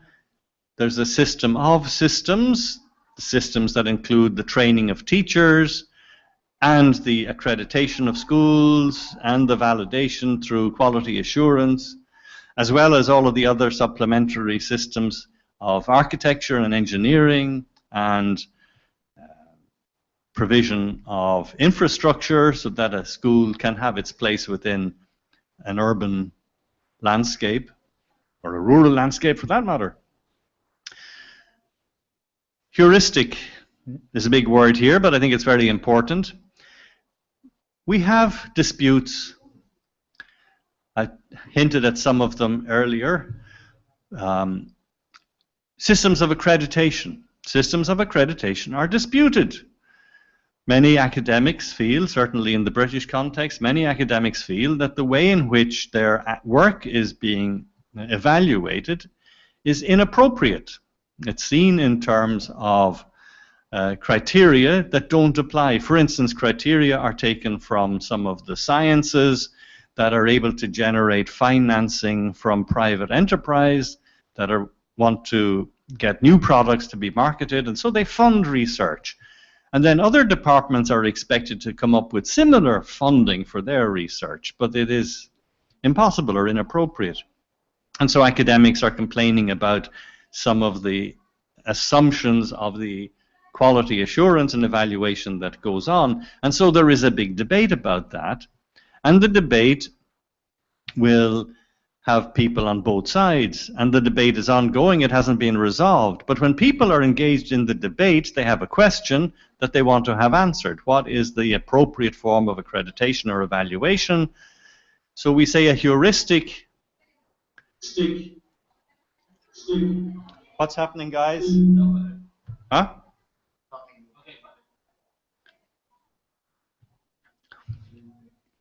My screen, okay. My screen, okay.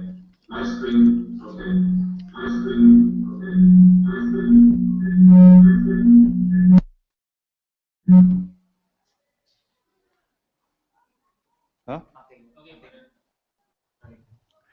Sorry about that, we're back.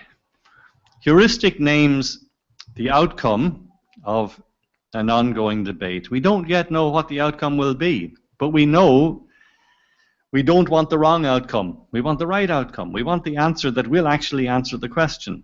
We want an answer that we can defend, that we can accept as justified. So that too will be a common good, the common good of those who engage in the dispute. They have a good which they don't yet know. They're in the process of articulating it and discovering it, and that's why we use the term heuristic, coming from the Greek to know, the Greek that's in the expression eureka. I've discovered it, eureka.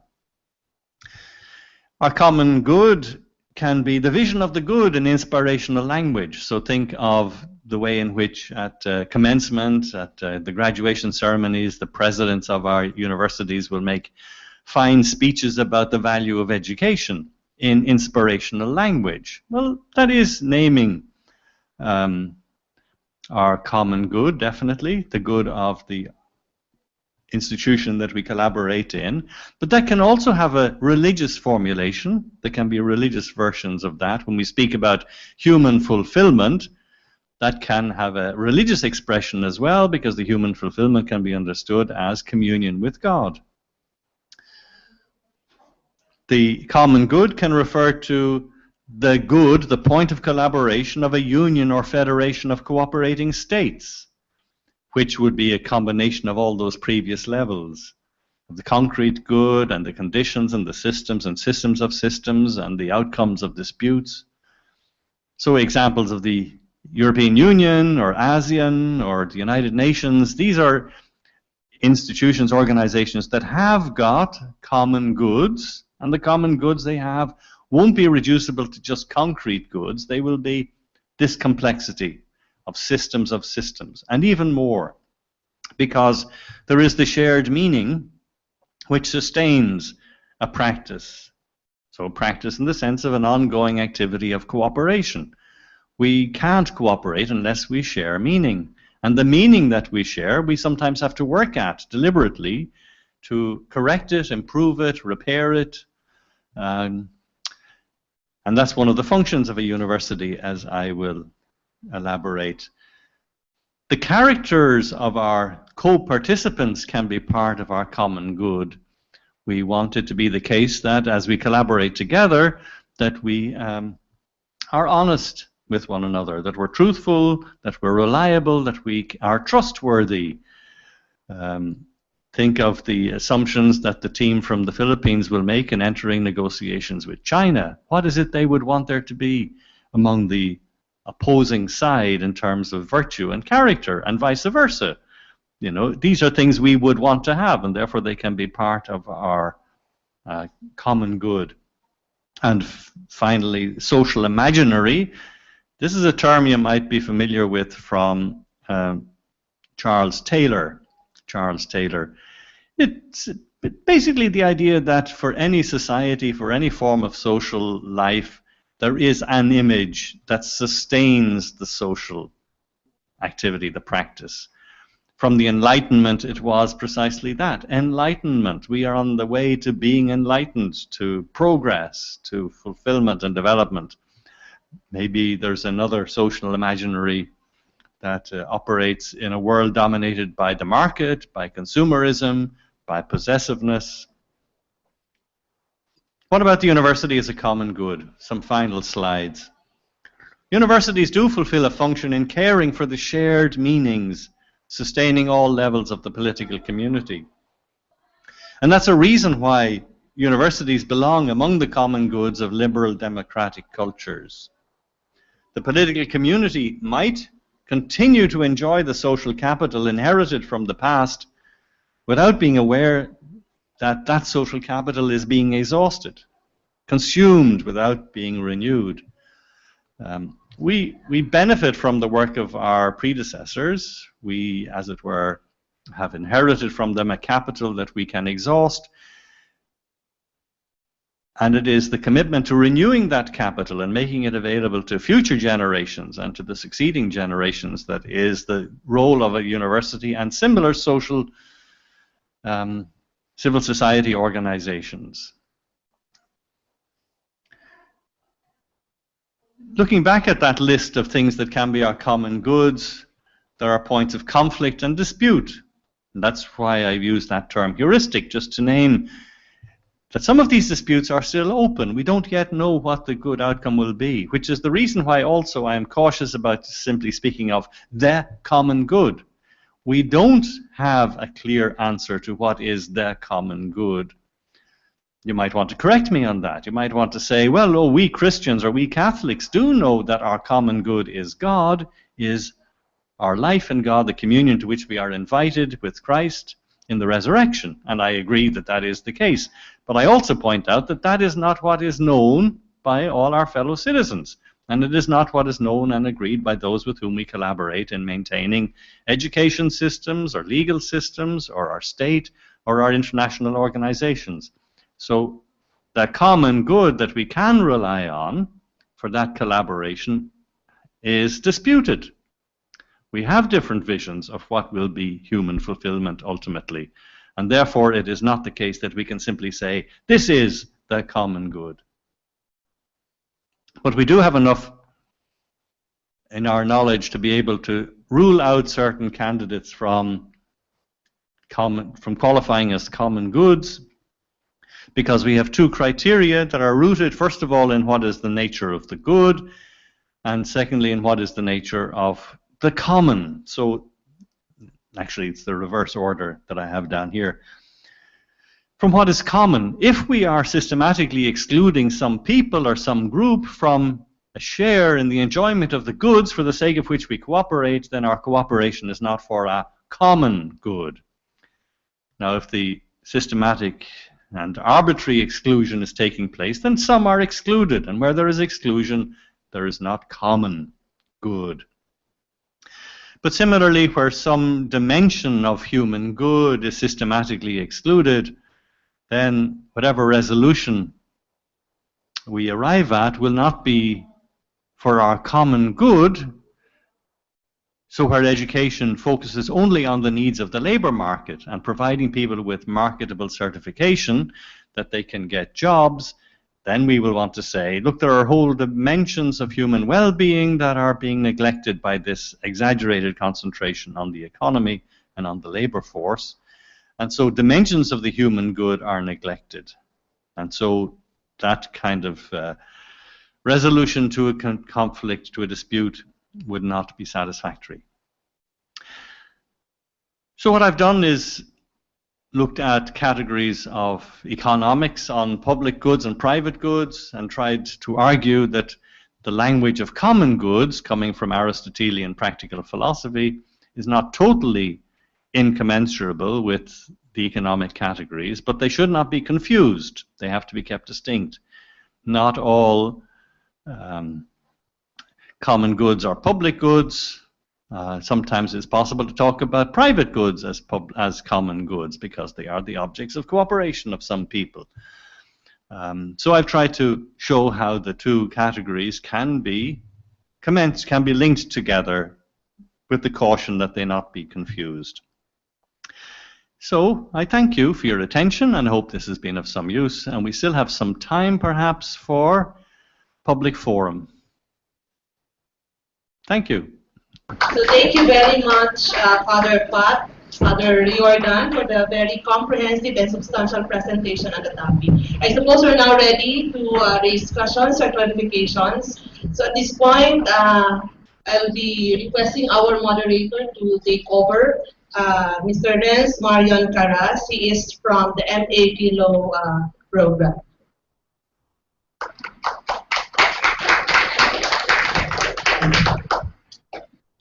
Good afternoon. So we'll be accommodating questions for the open forum. You are allowed one question and one follow-up question or clarificatory questions. Okay? So before you ask your question, you may you please introduce yourself, the background, or what program are you part of, and also from what institution did you come from. Okay, so the floor is now open. Questions, please. You may approach the camera at the center. We speak there so that Father Riordan would hear clearly your questions. Okay. So we can now, I think, accommodate questions from our audience. Okay.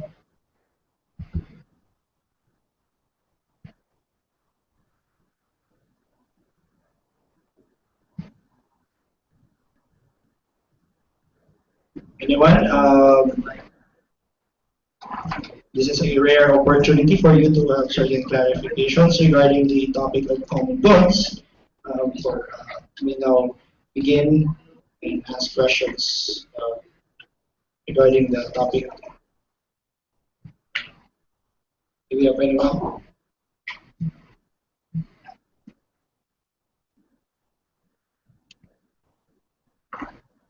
Yes. Yeah.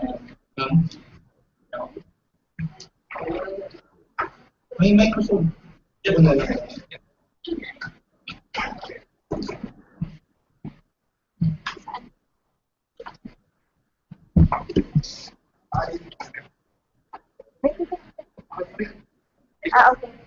Maybe.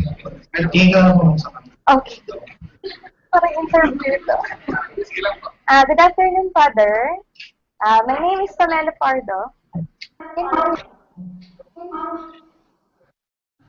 Thank you. Yes, I can hear you. Okay. My name is Pamela Pardo and I am from Masters of Business and Administration. I would like to ask a personal question, but of course related to the topic that we have this afternoon. Okay. My question goes like this. Being directly involved or affected as a British national of the Brexit occurrence, of course you mentioned a while ago the Brexit.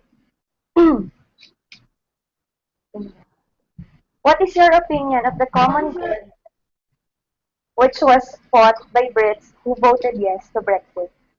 Is freedom or exit from the EU a common good? Thank you.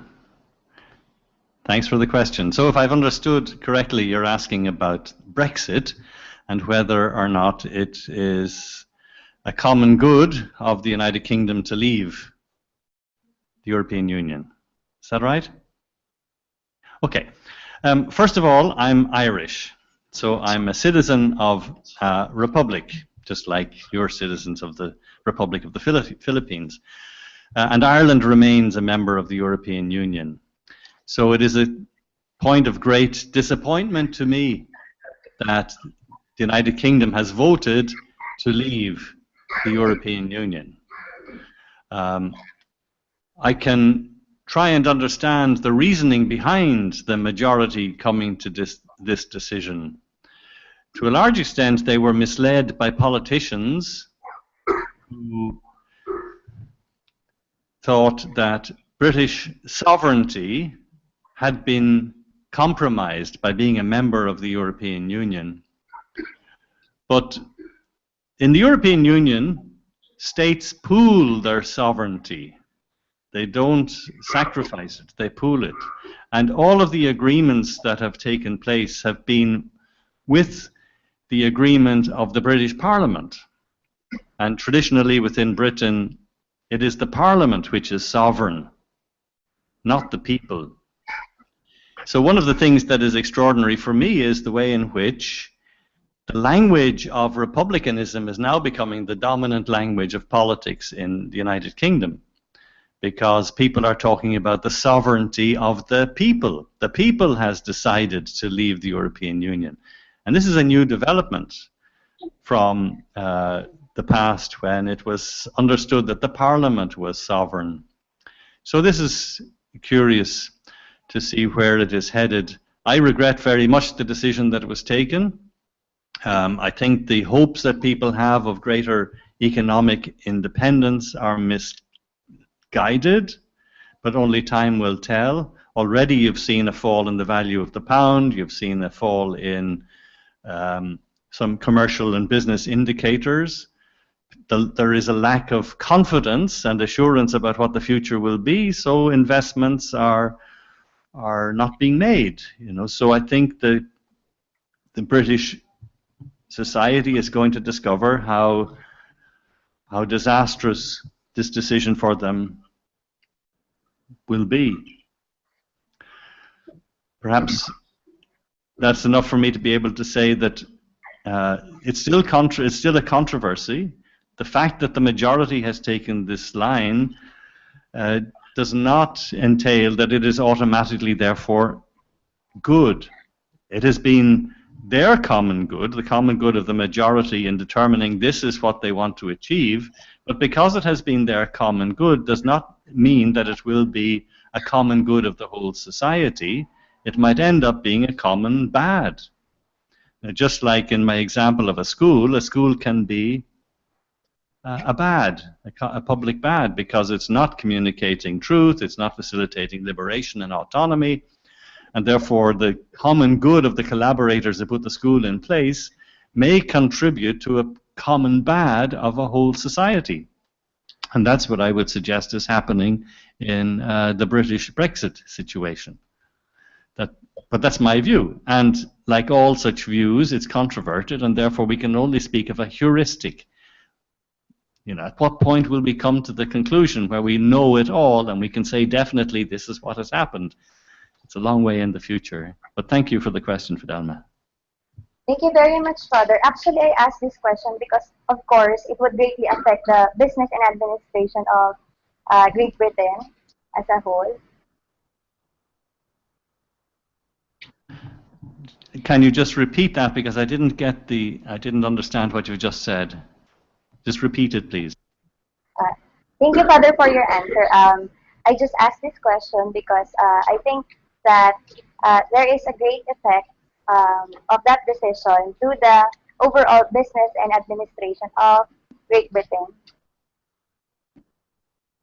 Yes, indeed. Thank you. Thank you. Thank you, po.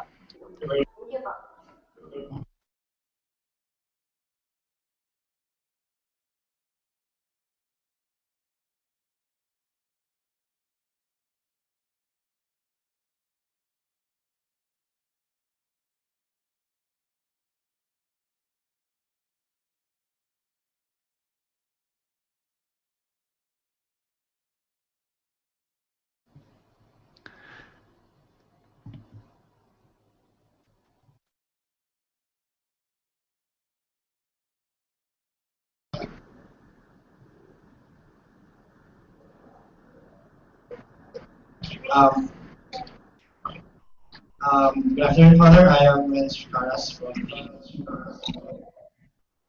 MBA Field Program in Ateneo University. My question is just a simple question. If we identify something to be a common good, and our observation of trading systems and institutions, are we obliged to promote something that we identify as a common good based on our judgment? And do we proliferate it in our society and continuously promote powerful institutions or powerful structures to integrate that into the level of society? Thank you. So if I understood that question, you're asking, if we identify something as a common good, does it follow that we are obliged to promote it? Is that correct? Yeah, and so therefore if there are powerful institutions whose business it is to promote or to produce some common good, then they should be supported by us. So let me just clarify. What I've presented to you in my talk this afternoon has been chapter 4 of my book on global ethics and global common goods. Now, an earlier chapter did address this question of obligation, and it is one of the big misconceptions in our world that because we identify something as good, we are therefore obliged to pursue it. Obligation is dominant in ethics today, and I think that's a misplaced focus in ethics. I think we do need to concentrate much more on the nature of the good. And the nature of the good is such that we are attracted by it. But because I recognize something as good doesn't mean to say I have to promote it. For instance, in my personal case, I'm a Jesuit priest, therefore I have vows of poverty and chastity and obedience, and I can say marriage is a good, and it's a really great good, but it doesn't follow that I have to therefore get married. So similarly, property is good, and it is a great good. It does not follow that I personally have to own property, right? So we live with that. That's a reality we recognize all the time. What we can say, though, is that if I affirm some things as goods, I should not destroy them. I should not harm them. If I can recognize, education is a good for people and for our societies, I should not harm education. But it doesn't follow that I am obliged to provide it. I might be more committed to pursuing the goods of sports, for instance, and achieving excellence in the arena of sports, and not contributing whatsoever to education. And that would be fine, it seems to me. There's no requirement that because something is a good that I personally must pursue it. Similarly, I might affirm sports and sporting excellence is a very great good, but it doesn't follow that I have to do sports. I should not, however, harm anyone else's opportunities or chances of achieving the goods that are available to them in sporting activities and sporting cooperation. So those are just a couple of hints as to what we might want to say about obligation in relation to goods. The very minimum we will say is do not harm. But there is no immediate obligation to actually positively pursue something because we affirm it to be good.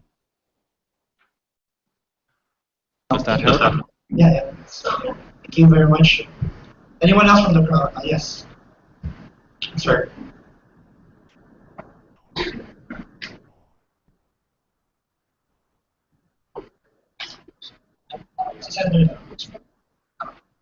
Good afternoon, Father. I'm Chris Abelinde. My background is accounting and business. And actually, I would like you to help us dissect the issue of mining in the Philippine context. Whether whether we should look for the common good, or whether we should protect the good of the community, or whether we prioritize the good of the country. Please help us analyze the issue that will aid us in deciding whether we should promote total ban on mining or otherwise. Thank you, Father. Thank you. I think we should come back tomorrow and I'll do 3 hours on that question tomorrow. How about that? It's a very big question, and it's a very real question in the Philippines, and especially here in Mindanao right now. But I think what I've been offering this afternoon should give us a map for some of the consideration we all ought to have in place for dealing with these questions, which do not have a simple answer. So let's just look at the 2 criteria that I articulated. No dimension of the human good to be excluded. So what are all the relevant dimensions of the human good? If we say, well, the human good can be exhausted by our GNP, gross national product, is that sufficient for us to know what is the good of the country or the good of all? I think not. I think there are many, many dimensions of human goods, and even in economic terms, I mentioned all the externalities that don't figure at all in the GNP, in the accounting of what is the good of the country as a whole. So what about the cultural goods that belong to the indigenous peoples of Mindanao, whose lives are affected by mining? What about the particular goods of autonomy and self-government and control that are appropriate goods that are assured them in law to the indigenous peoples in these mining areas?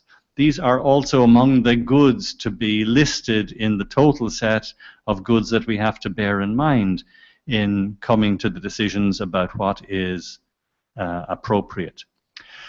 Definitely the first criterion I articulated is if there is a systematic exclusion of some persons from a share in the goods for the sake of which together we cooperate, then that means that whatever we're doing is not justifiable. The exclusion of some from sharing is a real criterion for determining that what is being done is not for the common good.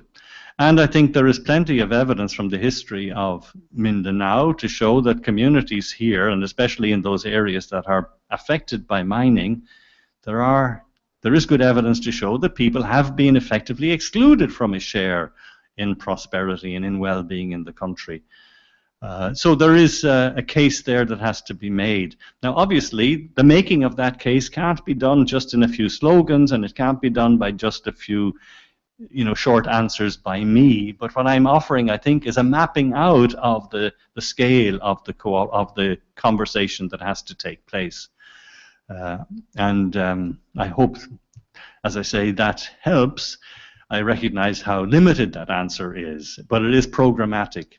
And one of the difficulties I think we all have in our political systems is how the conversations that we need to take place about the quality of life that we are making for and with one another, how those conversations can be constrained and simplified by being dominated either by legalisms or by economisms. And those two restrictions really deprive us of an adequate language for talking about our common goods in the full range.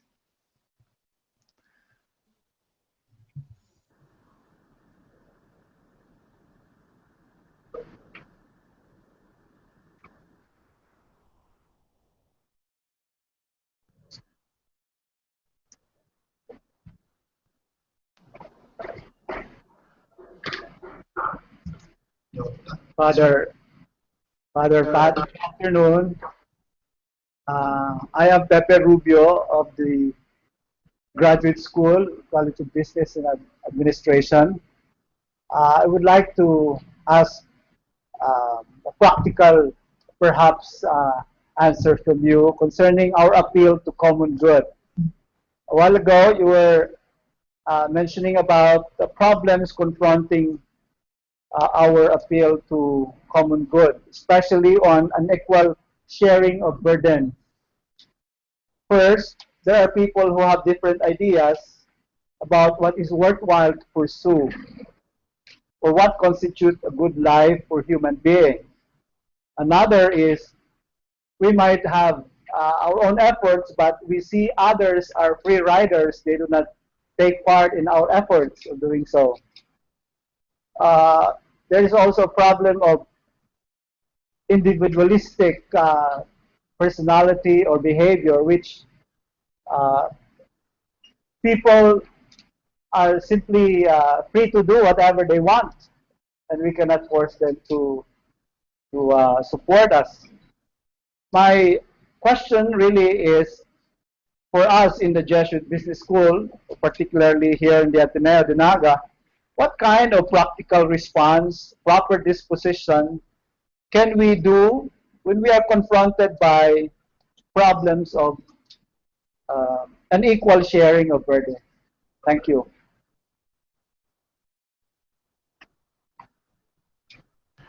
Thank you very much.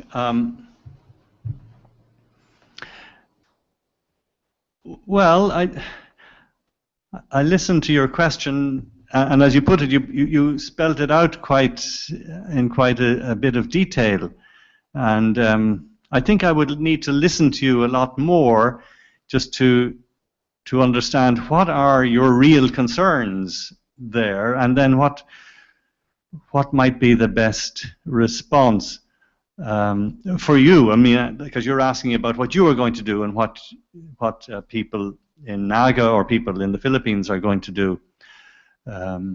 Let's just take the sort of question, the sharing of burden. So the burdens of responsibility. Responsibility is carried by those who realize the problems that we face, the implications of the choices that are open to us, and the impacts that those choices might make on people in the future. If we take this decision, then these people will be harmed. If we take the decision in another direction, these other people will be harmed, and their goods will be diminished, and so on. So, to be an active citizen in a democracy, in a republic, we want our citizens to be capable of taking responsibility for their vote. Now, we know that the range of capacities of voters is considerable. Not all are equally capable of taking that responsibility. People are swayed by prejudice, by bigotry, by slogans, etc., etc., etc. I don't want to sit in judgment on anyone, but I'm just documenting sociologically. We know there is that range. Now, what are we going to do about that? We might wish for things to be different, for our electorate to be more responsible and able to resist demagoguery. I mean, this is going back to the earlier question about Brexit. Politicians lied to the people were misled by false promises. I would wish that they could have had more resistance to being misled, that they would not have been taken in so easily by demagoguery. I could have wished that. Now, what am I going to do about it? Well, those of us who work in education realize that the effects of our work are not immediate, and in fact, the effects that we wish for may not happen at all. It's precarious work. But what we hope for is that those effects will occur in future generations or in future elections, that the people we have had as our students will be more responsible, and the people they talk to and the people that they form and shape will be more responsible, and so on.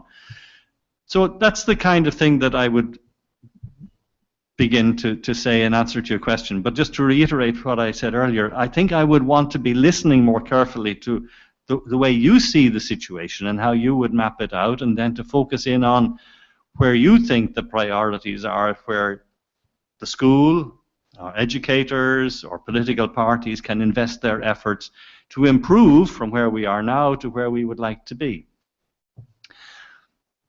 I hope that is some response to the question, which I think is a very profound one, but it would be an insult to try and give it a too easy answer.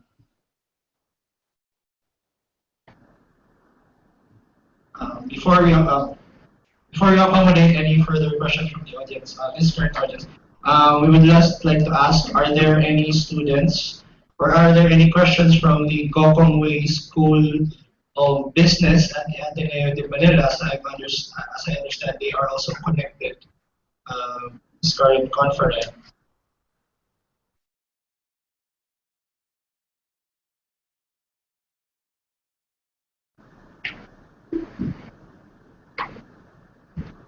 So yes, perhaps two more or one or two more questions before we close. Yes.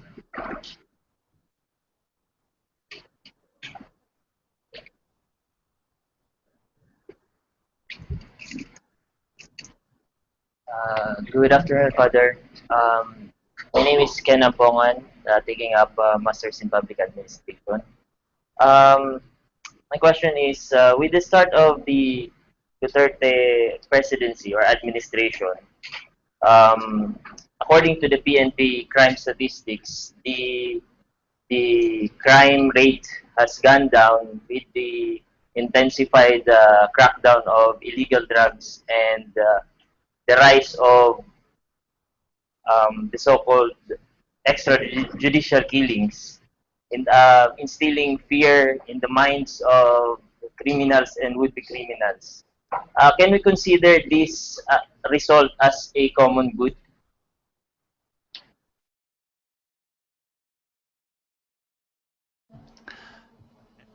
Okay, so thank you for the question, but just in terms of what I was trying to present, so I would say, first of all, we look at two kinds of factors to be borne in mind when we ask about anything if it is a common good. First of all, the nature of the good, and secondly, the agents. So, is it a good that lives are lost? No. Is it a good that human life is wasted? No. That's not good. Now, is it the case that some people have collaborated in taking life? Yes. Wherever people collaborate, they have a good in view. They have a good in common. So the killing of some people has been a common good of the collaborators involved. But recall what I said at the beginning, that Aristotle, although he said all action is for some good and all cooperation is for a good in common, people can be mistaken about what is their good. So, for instance, Aquinas pointed out that whole societies can be committed to theft and murder and domination. So it might be the case that those who collaborate in thievery, in stealing or in killing, in exploitation, that they have their good in view, but in the broader picture, in the bigger scale of things, we can see they are mistaken about what is good. Now, that's a whole other discussion that needs to take place, but let me assume for the moment, because of the way you asked the question, that you have that sense as well, that those who would cooperate to kill others are mistaken about what is good. Who are the actual agents of the killing? I don't know. Do the media, the reporters know? I don't know. Sometimes you see reports that say it is the drug lords themselves or the drug syndicates who are involved in this because of the pressure being put on their operations. Sometimes it's suggested that these are death squads somehow in collusion with the powers and public authorities that are doing it. I don't know what is the case. I would equally say whoever is doing it, that what they are doing is mistakenly thought to be their good. They are wrong in thinking if this is a good way of doing it, or if this is a good thing to do. But beyond that, I'm not in a position to comment further on, what is going on and whether or not it is. Well, no. I'm not in a position to comment on what is actually going on and to give my approval or disapproval of it. I definitely am disapproving of killing. I notice, though, sociologically, that in all situations of crime, the police, those responsible for dealing with it, attempt to ghettoize crime. And they collude with crime to that extent. They allow it to go on as long as its impact and its harm on society is kept under control. And of course, this is regrettable when such strategies are pursued. And I wonder if similar strategies are being pursued at the moment. However, I don't have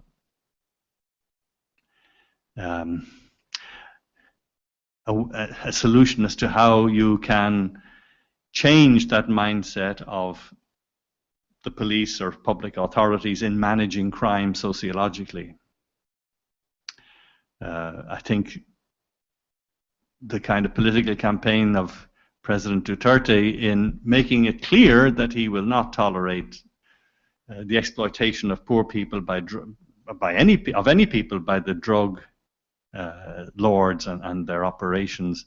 I think that's a good thing that is signaled, and that be implemented is a good thing.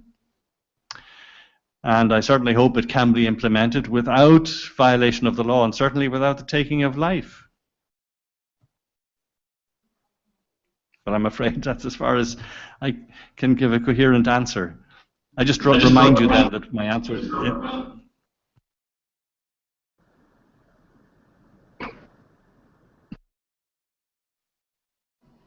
Sorry, I've just said I remind you that my answer focused on what is the good and who are the agents, So reminding you that was the point of my presentation on common goods as well. So thank you for the question. Thank you, Father.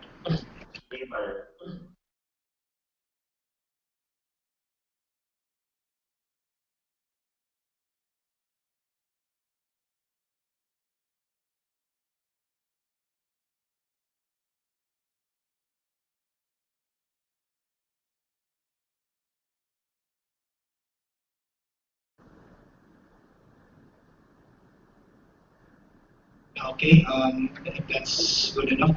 We now move on to the final part of this lecture. Again, the lecture itself is titled Making Sense of Our Common Goods and Their Relevance in Business Administration. First part of it was the emphasis on classifying these certain goods, common goods, private, public, clubs, and certain influences that affect the proliferation of these particular goods and how we understand it. The second part is the application or the integration of the Aristotelian framework on goods and common goods, understanding it to be a fulfillment of one's end, in that the identification of the nature of a particular thing to be good, and also to identify who are the agents in collaboration, so that we might have a clarity whether or not a particular system should be considered as a good, and certain illustrations have been presented. Thank you very much. Thank you, Renz. At this point, we'll now have the closing message to be given by Mr. Geronimo Andrew Rivera, the President of the MBA Student Council.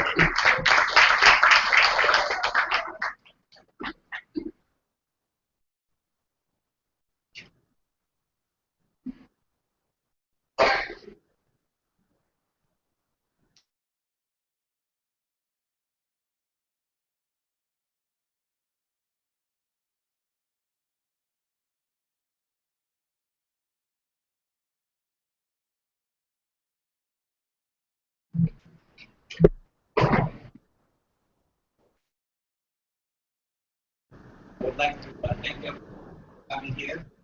Quite we say that if everyone will agree, if I say was moderate coming here, was everyone. Sorry, I can't hear, perhaps. Yes.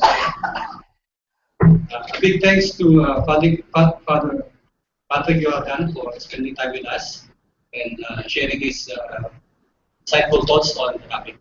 Round of applause.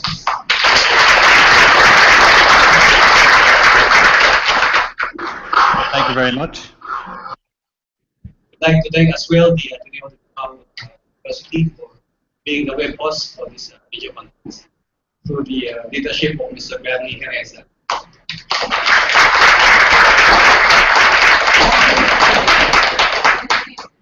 Also, a special thanks to Ateneo de Naga, the IT support group headed by Mr. Zero Magalio for sending special thanks to our invited guests and faculty and students of the School of University of Naga.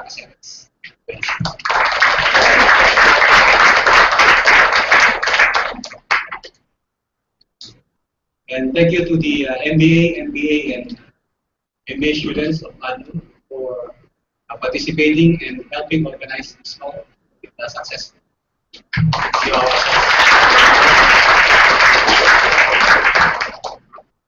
And special thanks to our Study School faculty who are here to send their support for our activity. Thank you very much. And of course, this video conferencing would not have been possible without the able leadership of our graduate school dean, Dr. Rebecca Torres. So with the able leadership and assistance of our MBA and MBA program coordinator, sales head, Dr. Madu Basilian. And last but not least, I would like to say thank you to the CLG staff, Ms. Michelle, and Mr. G, for doing most of the legwork in organizing this activity. And of course, above to God for making all these things possible. Thank you very much. And hopefully we will see you in other future activities and seminars to be conducted by the graduates.